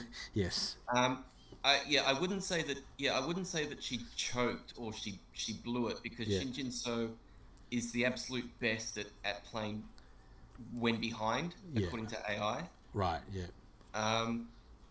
So he was, and he definitely was behind, but as you said, he used all of his knowledge, all of his tricks, all of his experience to fight back and get enough points.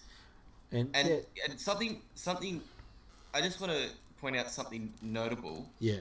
In this final position here is that white actually has 6 different living groups.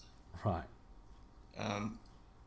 That's pretty interesting. It's quite rare to have so many different living groups. Whereas Kim Eunji, I think black only has 3. Yeah. So Shin Jinseo managed to get something out of not very much. So wow. Yep. But I have to give praise to Kim Eunji. She played a hell of a game. Yeah. And I think I was initially critical that she was selected for the Construction Cup. I mean, obviously because of the whole controversy with her being suspended. Yeah. But also because she was selected as a wild card, and But I do think that it is good to give, like, Han Woo-jin was also selected as a wild card, and he's also a very young player. Yeah. And I do think it's good to give the aspiring young players, or the ones with the most potential, this type of experience against the top of the elite players like Park Jun-wan and Shin Jinseo, Kang Dong-yoon, Kim Myung-hoon. Yeah. Even if they don't win, they at least get that experience, so they know what it's like facing the best of the best. I would agree with that. I do want to mention one other thing, which is that on the Fox platform, I recall looking at this when Shin Jinseo was at 10%. I believe the betting was still like 90% for Shin Jinseo at that time. So 90% of the coins were still kind of betting for a Shin Jinseo win. That's interesting. That's very interesting. Yeah. Yeah, I definitely thought at some point in the game that he was going to lose. Yeah, but people just had so much confidence in Shin Jinseo even at 10%. So yeah. So after this game, Shin Jinseo had 3 wins out of 4. It's basically, according to Shin Jinseo's ratings, he's still kind of expected to he's got the highest chance of taking the top spot and got a decent chance of taking second. He's now only 1 win behind Kang Dong-yoon. Yeah. And they might be yet to face each other. Let's see. So they definitely haven't faced each other because Shin Jinseo's only lost to Lee Ji-hoon. Okay, yeah, that's right. So they haven't faced each other. So yeah, they might. Of course, Park Jung-hwan's still in this, and actually, no one else in this lineup looks likely to do anything. Kim Young-hoon is sort of a dark horse. A little bit. He's top 10. He's top 10 in Korea. Yeah. I wouldn't write him off just yet. No. We wouldn't. He's got a little bit of an outsider's chance. He's got an 8% chance of coming top or second. So let's see. He might be a little bit of a dark horse somewhere down the track, especially if he manages to score a win versus one of the top 2 in Korea. But let's see what happens. Interesting league to follow. Weiqi Construction Cup. Now, after this game, Shin Jinseo extended his winning streak to 17 games, right? So, no sign of stopping. So let's see if we can when. I think it's actually an interesting question when Shin Jinseo will stop his winning streak. Hopefully, let's see. And to who? Yeah, and to who? So, not going to go into too much simulation, just whatever kind of thing. Yeah. So, we're featuring Seki Kotaro again. And who's Seki Kotaro? Seki Kotaro is the current Tengen. So Tengen is obviously one of the 7 major titles. One of the major titles. Yep. And now we last time, I believe, or maybe the time before we talked about Seki was that he failed to make the Kisei C League, right? He didn't make that league, even though he's a title holder. And this time he fails to make Judan. Failing in the prelim and losing to Lee Ishu by 6.5 points. Yeah, this isn't at the very end of the prelim either. Even if he won this game, he still had to win, another 2 or 3 games to qualify for the Judan. Yeah. And so basically this game, if you look at the reversal percentage, it's like a 99.5% reversal. So basically, Seki was leading. He's judged to have a 99.5% chance of winning according to AI, but he still lost it. This is actually quite crazy to me. That's crazy. Did you actually look at the game at all? No. I only looked at it a little bit because I was following other games at the time. Yeah. Well, but basically, in this post, I actually took a summary, a few screenshots, but it's really, really interesting. Like, it's basically, at this point, White is leading so much. White is Seki. So, like, White is leading so much. And basically, Black just decides to play really deep, like this deep inside White's territory. Like, this is what I'm expected to see in like a amateur, Q level game, just like just play, handicap game, just play. It's really unreasonable, but if you look at it, maybe it's got something to it, like maybe Black and Nick's Atari can connect under and get some Yosei and stuff, but it feels like an extremely unreasonable move to me. Just did play. It form a ko? Was there a ko? Well, imagine if White ignores it, Black and Atari, and connect under, right? Yes. Yeah. So there's something there, but actually, if Seki had kind of read this properly according to AI, he can just give up some Yosei. It's actually no big deal because it was leading so much. But I think he decided to play in such a way that no, I'm not going to give you anything. So he kind of descends and said, okay, I'm going to kill the whole thing. but what ended up happening was that they ended up this black group actually surrounding it, and actually ended up being a ko inside White's territory. Like that's so Black got a ko out of nothing, and I think White ended up winning this, but White was leading so much that even though it ended up in like a ko, you see this Black is just one ko away from capturing this White group. White still had a chance, but it was that when Seki trying to look for a ko threat, he kind of chose a bad ko threat. He sort of played a ko threat that's got more ko threats coming, but whereas he played a ko threat that kind of made it impossible to play the other ko threat. So he kind of played a ko threat that's kind of bad, reduced the number of ko threats that he can play, and he just didn't have enough ko threats. So what ended up happening was this top right group actually died because he just couldn't respond to a ko. So now this White group died. So from nothing, Black managed to create a situation where he killed one of White's groups. And even then, that's the type of thing that Shin Jinseo. Yeah, but this is just so freaky. It's like 99.5%.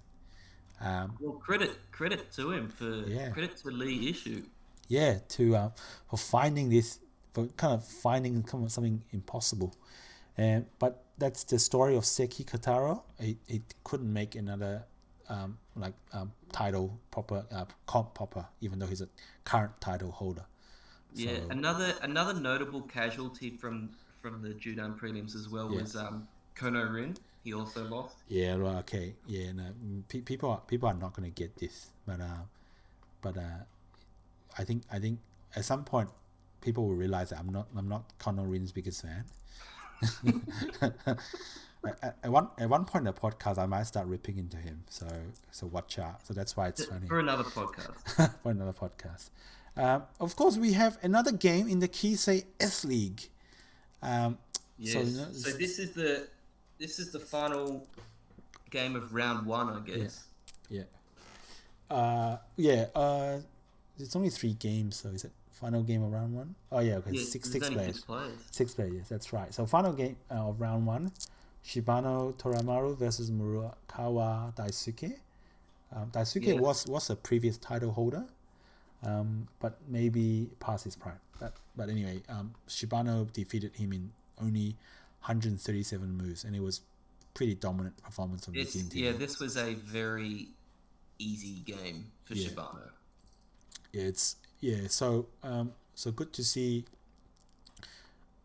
Actually, the S League this year is actually not bad.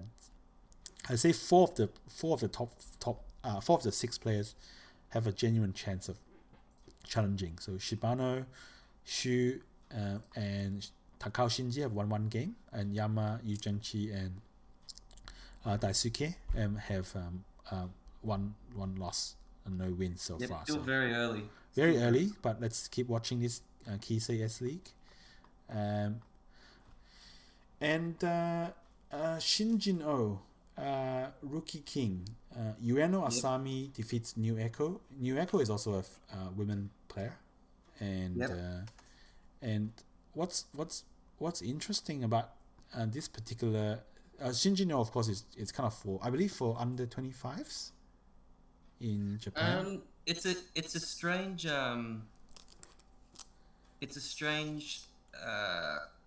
sort of eligibility criteria. Right. It's under 25s. Yeah.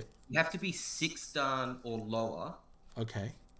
And you can't participate if you've already won it. Right. So it's okay. It's kind of Rookie King. I did hear I listened to a Chinese podcast. They kind of talked about how different the Japanese pro system is to China's, because in China the equivalent of the Shin Jinseo or what they call the New Human King is for a man for men it has to be under 18, and for women it's under 20. So it's a mixed tournament. Both men and women can play in it, but the age limits are different for men and women. And they said for comparison, 25 would be what Kerje is right now. So and he's on 8 international titles.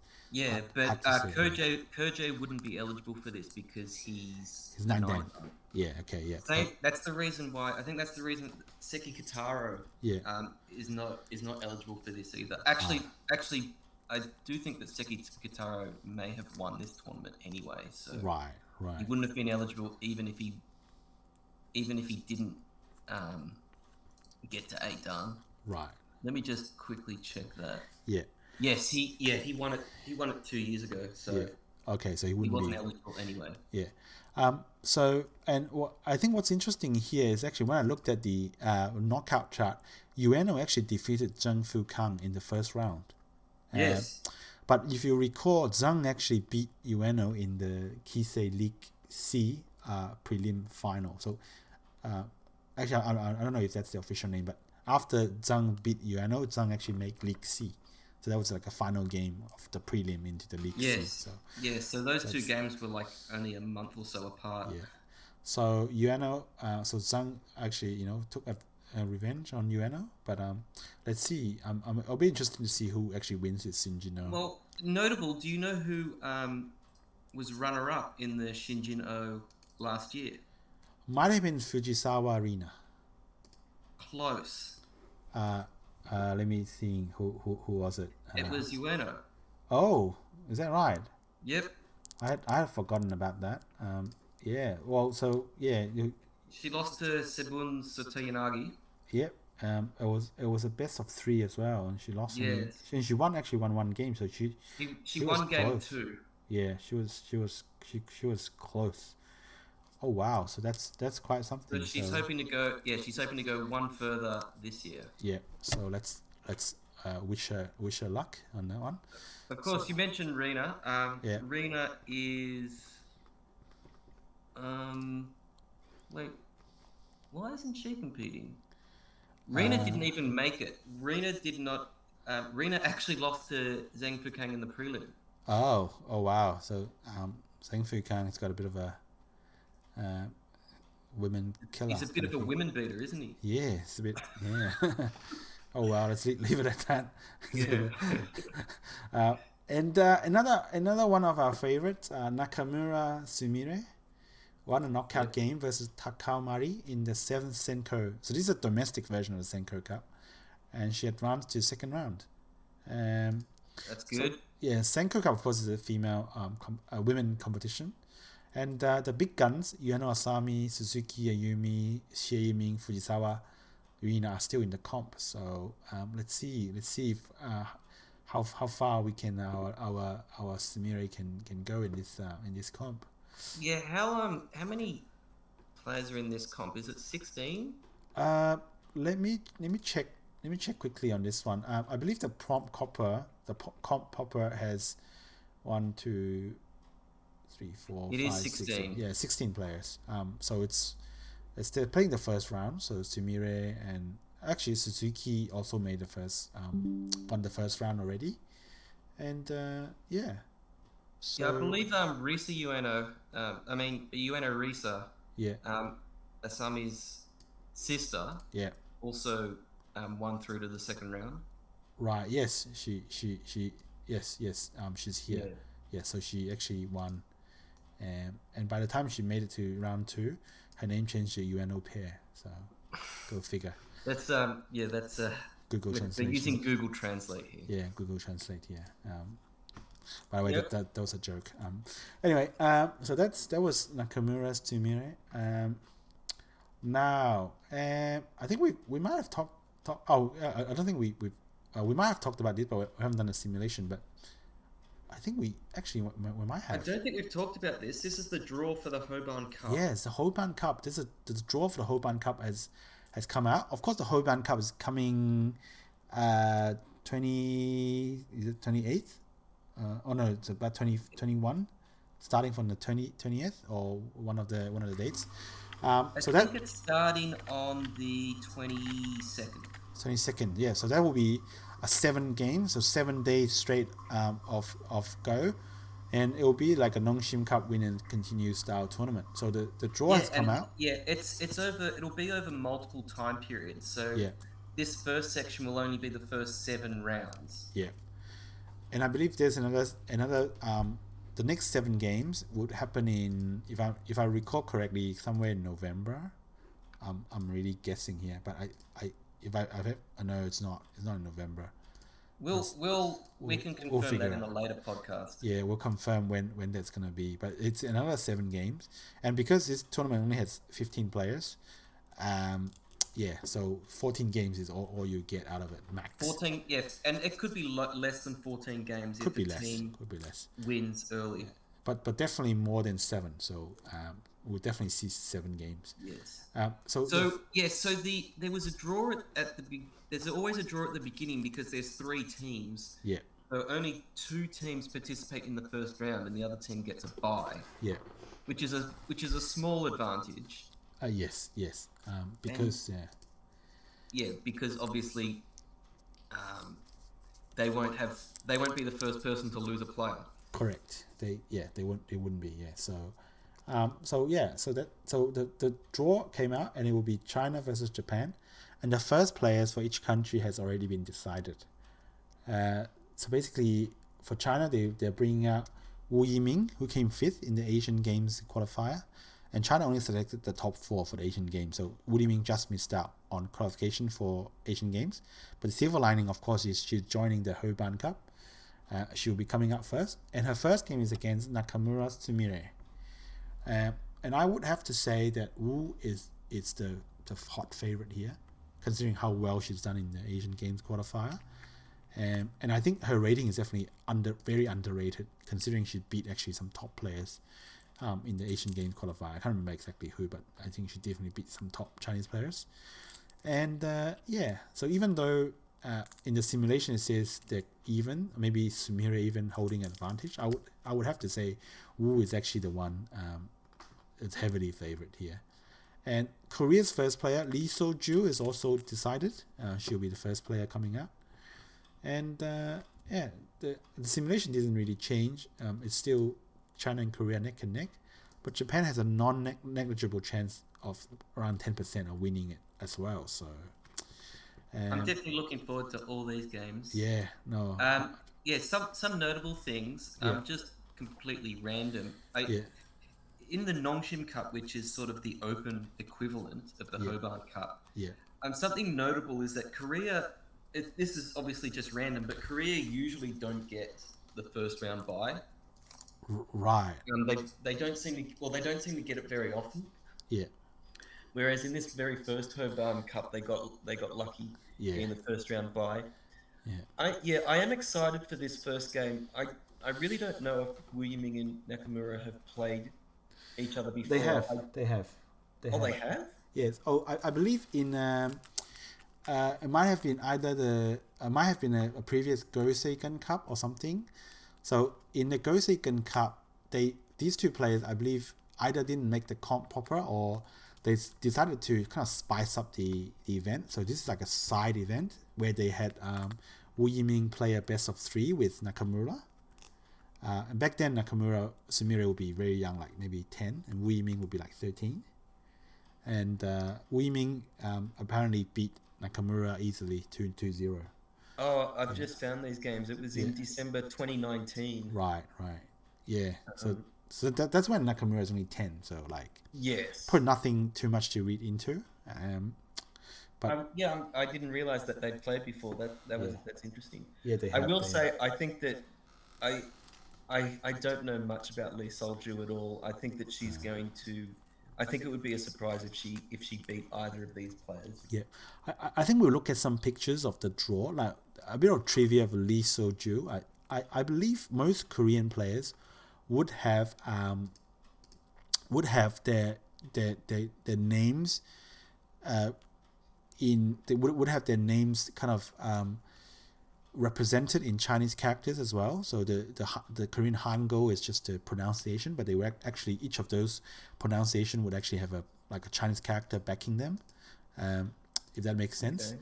Okay. But for Lee So-ju, she doesn't seem to have an official Chinese name or official name that's backed by Chinese characters. So that's a bit of a trivia for her. We might see a picture of that a bit later on.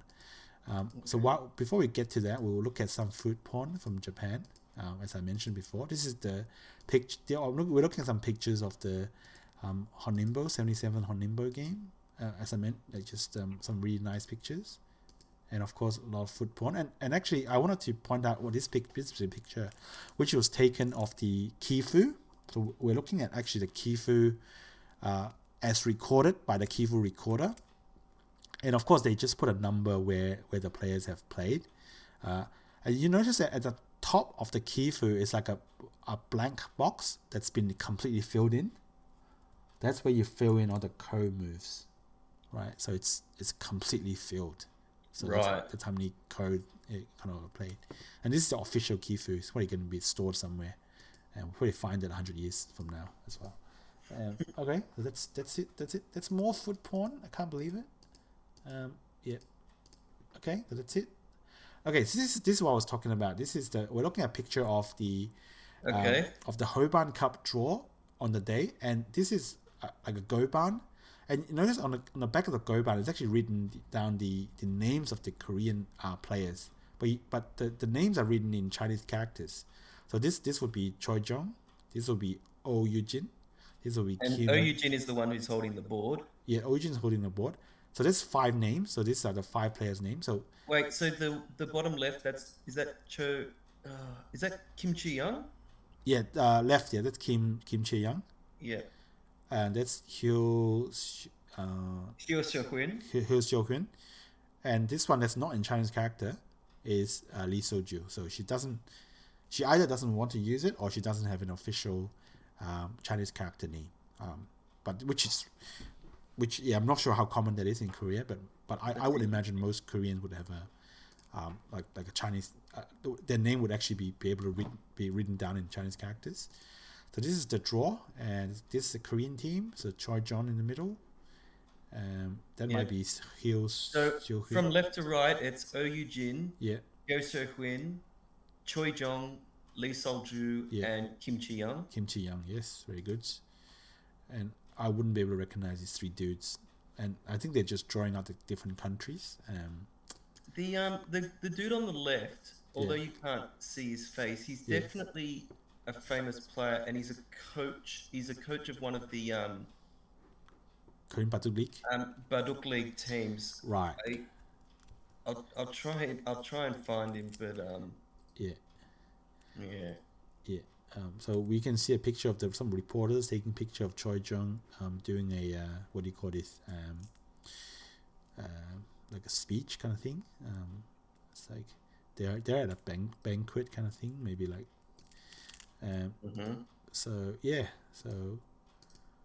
some pictures of the Korean teams, each one being interviewed, and this is like a graphic of the first 3 games. Oh, they love their graphics. Yeah, they love it. And this is the graphics from one of the maybe some of the Japanese website or Japanese magazine of the Japanese team. Yeah. Suzuki is the only person not on this. Ueno, Asami, Fujisawa, Seiming, and Nakamura, Sumire all in the picture. Okay, so that's the Hoban. I think that old dude that old dude. I think it's Han Jongjin. Han Jongjin. Okay.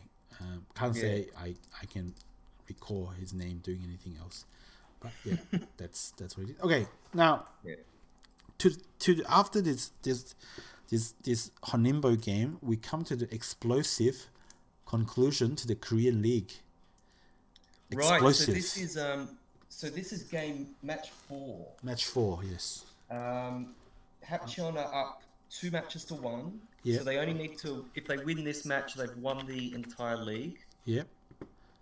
And what were the matchups for this one? So let me try to bring them up. Yep. Yeah, board 1 was Shin Jinseo versus Park Young-hoon.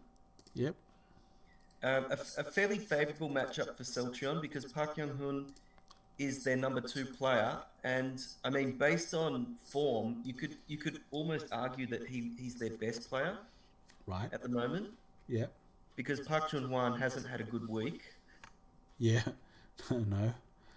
But Celtrion won that. Shin Jinseo won to extend his Yeah. his streak to 27 wins this season Yeah. and 29 since he last lost Yeah. in the Baduk League. And do you know who that was to? Do you know who he lost to? Not Conorin. No, it was to Shin Jun. Oh, yeah, okay, yeah. Yep. So board 2 was Celtrion B League player Yeah. Lee Won-do. Yep. He was the guy who performed that miracle against Han Song-ju in Yeah. in the game match against Taijin. Yeah. He played Hapcheon's number 5 player Park Jong-hoon, Yeah. and Park Jong-hoon was just too strong. Well, edged him out by half a point. Oh, it was only half a point. Yeah. I think he was leading quite comfortably though. Right. It could have maybe been, yeah. And then just settled into a half point win. And then board 3 was Cho Han Seong versus Kim Jin Hui. Now this is actually Cho Han Seong is his second game in the finals. Right. And he won last time against Park Jong-hoon. This time he played Kim Jin Hui and he won that as well, quite dominantly as well. Right. Which makes you wonder if they should have used him in the first 2 matches on the top 3 boards. Yeah. He didn't have a good regular season. I think he went 6-10, 6 wins, 10 losses. Yeah. So, and he didn't play all that well in the first few rounds of the playoffs. So maybe Celtrion thought that, he wasn't going to be that helpful. Yeah. But it turned out that he could definitely be relied upon in the finals. He won both of his games. Yeah. And after the first 3 boards, Celtron were 2-1 up. 2-1 up, yes. So they just needed to win one more, and they'd make it 2 matches apiece. Yes. Yeah. So board 4 was Won Song Jin versus Park Chun Hwan. Both, top 10 players. Yeah. But both of them are having notably poor runs of form. Yeah. Won Song Jin, of course, lost his first 3 games in these finals. Yeah. And he also didn't do well in the Asian Games qualifiers. Yeah, no. Which was roughly the same time. Yeah. Whereas Park Chun Hwan had just lost, I think, 2 games in the Korean Strongest League, or maybe even 3 games actually. Yeah. He lost to Kang Dong-yoon in the Weiqi Construction Cup. Yeah. And he also, obviously lost to Kang Seung-min in the previous match. Yeah. Of his finals. Yeah. So both players, in pretty poor form, but obviously they're both proven, current champions of the game. Yes. But how did you watch this game? Yes, I did. Yeah, I watched this game, as did a friend of ours who is very strong. Yeah. And it was definitely not of the quality that you would expect from these 2 players. And how did this friend describe this game? What were his exact words? I think he said that if it were between other players, you'd wonder if it was rigged. Yeah. And I think he also said neither player deserved to win. Yeah, no, that's right. Yes. And he was like, basically, who's gonna make the last mistake or something. It was a game full of blunders everywhere, apparently, according to him. And hopefully we'll get this guy on the podcast. His title for the game was "Who Fixed It Better." Who fixed it better? It was definitely not a highlight game for either of these players. No. If there's a low light of the week, I'd say it was this game. Yeah, there might have been it. Yeah, so just so weird seeing both of these players just play like this, and then in the end, I mean, Park Jun Hwan just proved. I said that despite his best efforts, Park Jun-hwan ended up winning this game. Right. So, yeah. Well, it wasn't. Yeah. Yeah, and that means that Won Sung-jin has now lost. He's lost 4 games Yeah. in these finals to 4 different players. Yeah. So, and this And would be like the only player he hasn't played yet is Park Young-hoon, who is arguably the most informed player for Hapcheon. yeah. So, well, I mean, it's no chance there. So Yeah, so he this- couldn't secure the win for Celtrion. Yeah. He's just having a terrible month. Terrible month. And then so now it's down to Kang Seung-min to once again Yeah. See if he can carry rescue the team. Celtrion Yeah. from the brink of defeat. Yeah. So 2 days prior, Yeah. he was He beat- 3 days prior actually. Yeah. He had to beat Park Jun-hwan Yeah. to avoid No. defeat Yeah. for Celtrion, Yeah. and he managed to pull it off Yeah. despite all the statistics being against him. Yeah. This time he had to do it again against Na Huyn, Yeah. who also, like Cho Han Seong, didn't play in the first 2 matches Yeah. of these finals. Mm. So I was a little bit unsure as to whether he was not in good form, or how his form was. Mm. And this one was an exciting game. Yeah. Kang Seung-min definitely had a chance to clinch it, Yeah. to pull it off, but he made one fatal mistake at the end, Yeah. and Na Huyn secured the victory. Yeah. So what this means is that Team Hapcheon won this match 3-2, Yep. and they won the series 5-1. 3-1. They won the series 3 matches to 1. 3 matches to 1. So match Therefore- 5 will not be played. Not played. Yep.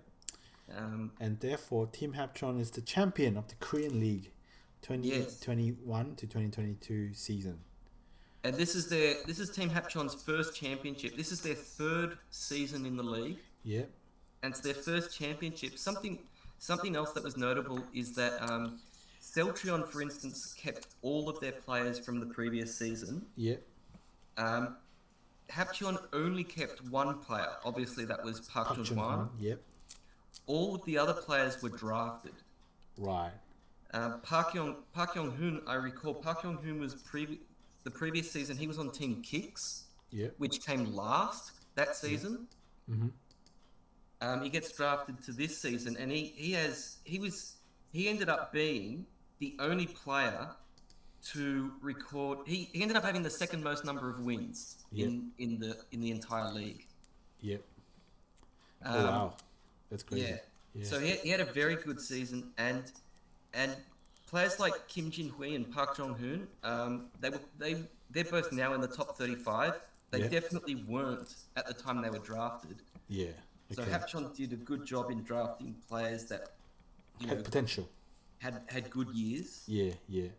Na Huyn is obviously a known force Yeah. in Korean Baduk, so he would have been a safe draft. But yeah, just notable that they only kept Park Jun-hwan and took their chances at the draft, Yeah.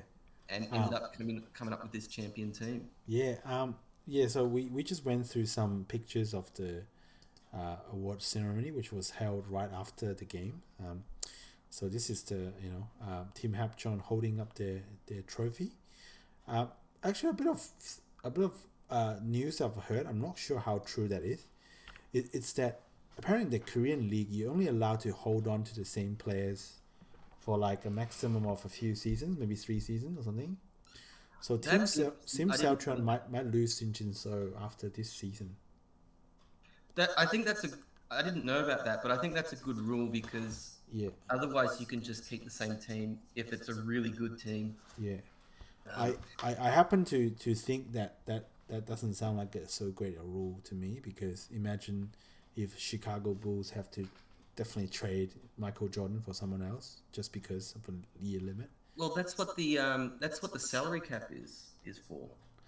Well, I believe in NBA, if the same players stay in the same team, they can breach the salary cap. I think there's some rules like that. Well, I'm not too familiar with it. I'm not sure. I'm not sure. A couple of other notable things in this Baduk League. So like I said, there are B teams. There are sort of reserve teams for each of these teams of 3 players, and they actually have their own reserve league. They call it the Futures League. Right. And Hapcheon actually won the Futures League as well. Apparently, it's the 3rd time that a team has won both the Baduk League and the Futures League in the same season. Right. And one other final bit of information. Obviously, Shin Jinseo, he won 20. He had the most wins in the league. He won 27 games. Yep. The next highest was Park Young-hoon with 14 wins. Right. He was the only player to score more than half the number of wins that Shin Jinseo scored. Right. So Shin Jinseo is a beast.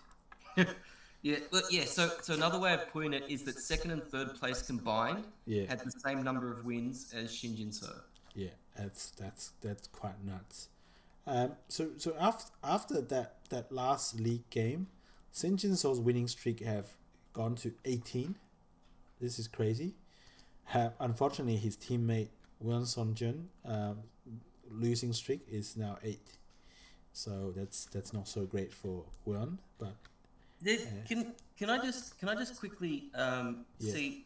I noticed there that Yuki Satoshi has a win streak of 9. Yeah. Do we know what he's up to? No. Has he gotten a win streak of 9? He's not in any leagues. He's not in any of the Honinbo League, Kisei League. Yeah, no. Now I don't know how much weight we should put in this 9, because we are talking about a Kansai King player, so Japanese game. So a lot of the games don't have Kifu, and this. Oh, he's Kansai King. Yeah, and this is all collected based on games that have Kifu. So if you don't have a Kifu, that doesn't make any sense. But I guess it's kind of. I mean, you have Ding Hao at 5 losses straight, so that's kind of crazy. I believe there's a disclaimer that at the bottom, and they kind of have some criteria. So, but I think Shin Jinseo at 18 is probably Shin correct. Jinseo's definitely all have his games all have Kifu, so that's a legit streak. Yeah, Weon probably also legit. That one's definitely. I've checked that one. That's legit as well. Yeah, so he's lost his last 8 games. So that's pretty crazy. Now, so that was a big explosive conclusion to the Korean League, but I just want to. So Seocheon couldn't pull off the Cinderella story in the end. No, because they finished 6th in the league, and they all made it all the way to the final. Yeah. Right. So they could have done something. So a little change of pace, a little bit. Yep. The second Transatlantic League. It's between the North American players and the European pros, and these are the Group A and Group B. There's some more games being played. Ryan Lee, who I think might be the favorite because he won the first season, he's yet to play, surprisingly, I believe they play a best of 3 every time they play in this. And the North American players, the other 2, Brady Zeng and Kevin Yang, despite the fact that they are actually technically amateurs, they're yet to lose a match. Although Brady did lose a game versus Andre Kravitz. Yes. But each match is a best of 3. Is that right? Yeah, that's right. And if you win, you get one point. Yeah, a best of 3. Yeah. So let's see how the league develops. One thing I do want to make a little bit of a complaint about is I do believe that once they play the games, this table is not updated like right away. Like for example, if I bring up the page now I see there's some new results, new scores here, but it probably wasn't there. So we can see that Brady Zhang's got a score of 2, Kevin Yang's got a score of 2. Yeah, so I'm a little. Are you surprised by this? That the I've North American. before this league, I'd never even heard of Brady Zhang and Kevin Yang. I admittedly am not entirely familiar with the North American scene. No. But yeah, I am a little bit surprised. These players, obviously very strong. Yeah. Has there been? Do they still have pro? Yes. Qualifiers? Yes. I'm glad you asked that, because according to the calendar, last time I checked, June 26th to July 1st is the North American Go Federation Pro Qualification Tournament. They're restarting that. Yeah, they haven't had that for a few years, have No, they? they haven't. They're just restarting this year, I believe. Unless they've changed the schedule now, but last time I checked. Well, I hope they do, because I want to see. I'm obviously now I'm keen on this Brady Zhang and Kevin Yang. They look like they're very strong players, beating these European pros. Yeah, exactly. So best of luck to them in this competition, but also in the North American Pro Qualification later this year. Yeah. We're definitely looking forward to it. Hope that at some point we could have.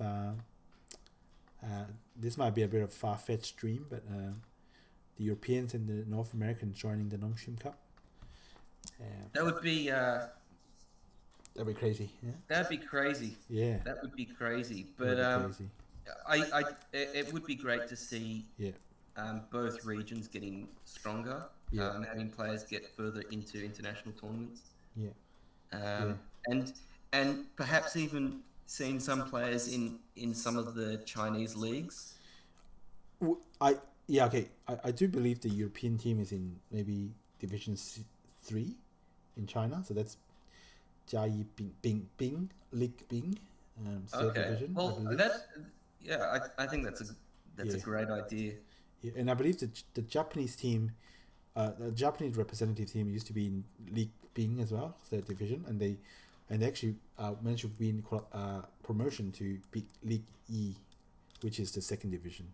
So I'm actually really keen to see if Japan can actually get promoted from League E to Jia League. That would be something. That would be crazy. Yeah. We may need to have a separate podcast on the Chinese leagues at some point. Well, if they do start it, I'm not sure when. It's meant to have started, but COVID situation. All right, so I won't go through this, but how many seconds can Shin Jinseo avoid blinking? There's a video on Pro Weiqi.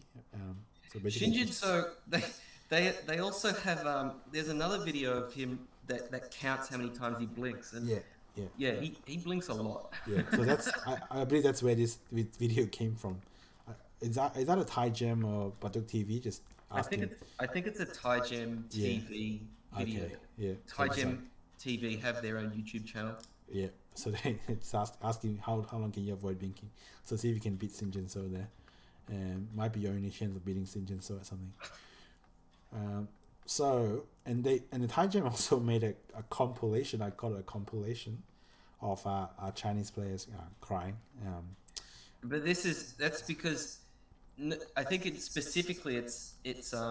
Chinese players crying after they lose to Korean players. Right. They haven't. So I think it's the one that they play all the time is Koje after he lost to Shin Min-jun, yes. In the LG Cup. They play that clip and they go through the games, or games 2 and 3. Yeah. All the time on Baduk TV. It's on constant replay, is it? They love going over that game. All right. Of course, what you see on screen here is Tang Weixing. He also had a bit of an emotional moment. After he lost to Shin Jinseo in the Chunlan Cup. I will say that for these players, I mean, even he wasn't expected to win. Yeah. Shin Jinseo was the overwhelming favourite. Yes. But even I've been in competitions before. I was trying to represent Australia in a mathematics competition. Yeah. And in my second last year of eligibility, I didn't qualify for the team, and I remember I was crying. I was upset that day, even though I knew that I wasn't good enough to make the team. Right. When it's all over and you realize that you didn't make it, it still can be emotionally overwhelming. Yeah. I can imagine. Yeah. Yeah. I did make the team in my final year of eligibility, so that it turned out to be okay. But yeah, for these players, I think even when they don't expect to win, even when they put in their best and they lose, sometimes it can still be emotional, you know. Yeah. Now, if I recall, there's a post on Weiqi that talks about there's a compilation of performances of players in international tournaments, basically counting how many times they've won international titles and how many times they've made semi-finals and all that. Right. Tang Weixing is actually probably the most surprising entry. He's in the top 10 in the world. Yes, he's won 3 international titles. Yes. Including the famed In Cup. He's actually the reigning In Cup champion still. Yeah. And not many players have won 3 titles. For instance, or even one. Yeah, or even one.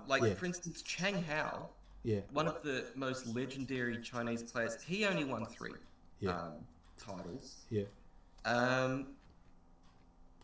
Choi Chol-han, people probably think that he's won, 4 or 5 titles. He's only won once. Yeah.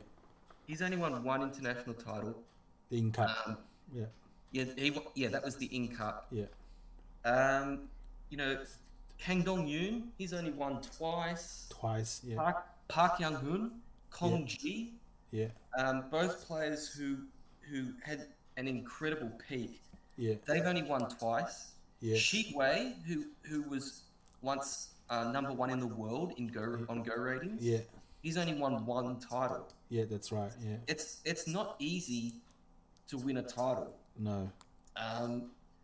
So yeah, Tang Weixing winning 3 titles it's very impressive, and I think that people don't realize that he's won so many. He's in terms of active Chinese players. Yeah. He's only second behind Ko Jae. Yeah.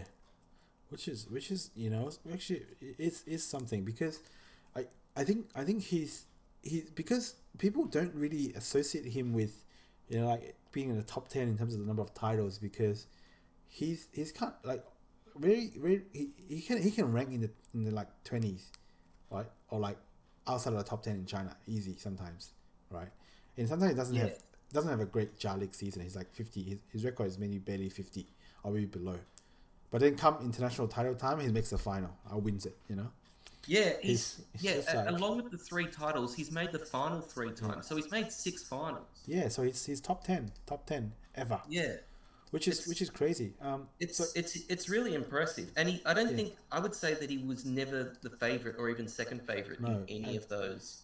Yeah, and that's the point I try to make, because he won a title against Lee Sedol, so at that time he was not favored at all. Samsung Cup. Yeah, and he won the In Cup versus Park Jun-hwan. Again, he's definitely not the favorite. So Tang Weixing, before the Chunnan Cup final, he on Weibo he said he has a dream. His dream is to take down 3 generations of Korean number 1s. So that would be Lee Se-do, Park Jun-hwan, and of course he meant Shin Jinseo. He just failed to achieve the last one, but he took down Lee Se-do and Park Jun-hwan, which were both Korean number 1s. So that's already quite an achievement. So good on him. The players, and he beat Yang Dingjing in the other Cup. Time he won the Samsung Cup. Samsung Cup, yep. And the players, so he lost to Shin Jinseo in the Chunnan Cup. So he's won the Samsung Cup twice. He's also lost. He's also been runner-up twice. Yeah. So he has quite an impressive Samsung Cup record. Again, probably second to Ko Jae among current players behind Ko Jae. Yeah, because Ko Jae has won Samsung Cup 4 times. Do you know the 2 players that he lost to in the Samsung Cup? He might have lost to Kim Ji-sok. He did. He lost to Kim Ji-sok in 2014. And the other loss, for the life of me, I can't remember. It was to Guzi Hao Kisei, yes. Okay. in 2017. Both players, that's their only International title, yeah. their only international title. Yeah, but Gu might win, you know, but in the future. But let's see. I mean, you would Guzi Hao. He's such a strong player. You would have thought that he would have more than one by now, but yeah, but it wasn't to doesn't be. Yeah. because it's hard winning. Yeah, It's hard to win titles. You know, it's definitely not easy. So that's a bit of a tribute to Mr. Tang. Yeah. One of our favorites. Now, I again, think this is the final game of the week.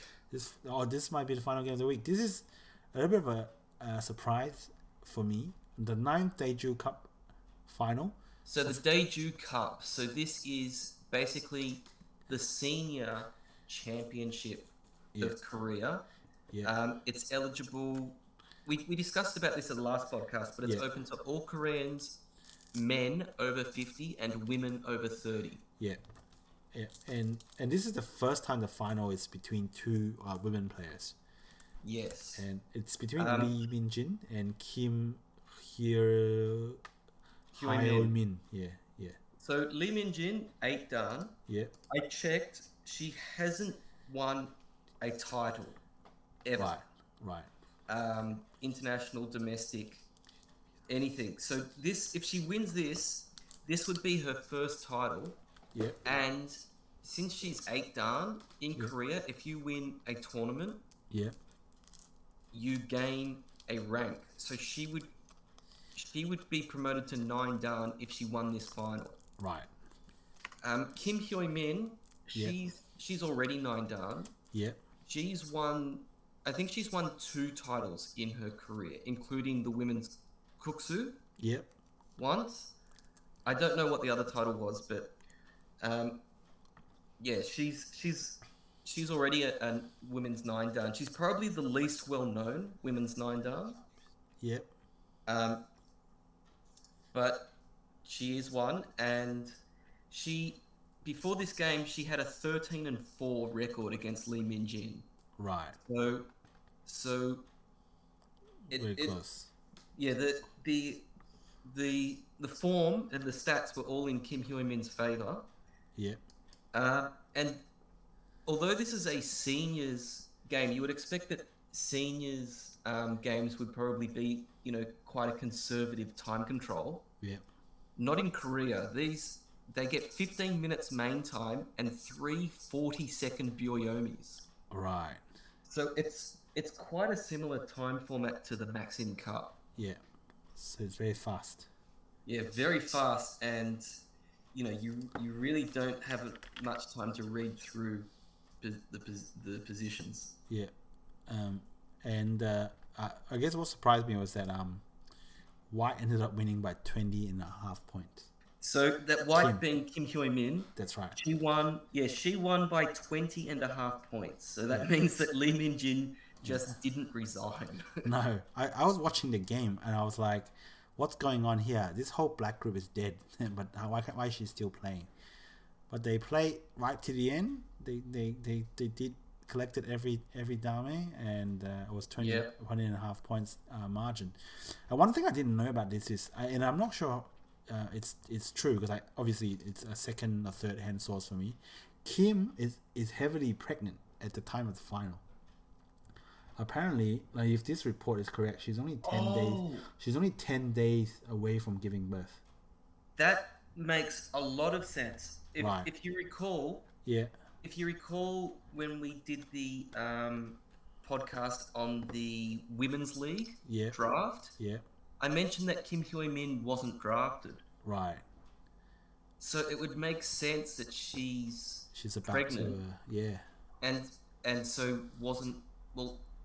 felt she wouldn't have time. To commit to the Women's League. But a similar thing happened with Kim Yoon-young and Oh Jong-ga in the previous season. Right. Both of them, at the time were top 10 in the women's rankings, but Yeah. neither of them were drafted, and it turned out that both were pregnant. Right. That kind of makes sense to me. Yeah. But So that makes a lot of that explains a lot of things now. yeah. Yeah. But So yeah, huge congrats to her then. yeah, for huge winning this congrats to bowl. Kim, Well- winning a title and about to give birth. That's great. Hope Yeah. everything goes Yeah. well and safely there. And that's really a wrap. That's a wrap for the week. Yep. Oh wow, that's amazing. Thanks Gaza. You know what? I think this podcast ended up being the longest one of the lot. Yeah, because we had to do it over two different times because Yeah. I had to cut there's- short the first one. Yeah. The secret's out. We've Secret's out. recorded this podcast over 2 different nights because of our schedules and our family duties. Yes. And so basically over the next week or so, we have the third Korea's strongest league playoff between Park Jun-hwan and Kang Dong-yun.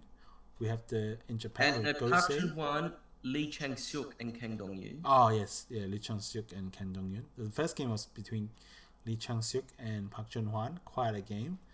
Yep. Gosei challenger between Ichiriki, Rio, and I believe it was who was it? Yu Zhengqi. Yu Zhengqi, yeah, Yu Zhengqi. We have some more Caltex Cup action. The one that I'm looking forward to is the Aizu Central Hospital Cup. That's the women's competition, and of course the Hoban Cup about to start on the 22nd.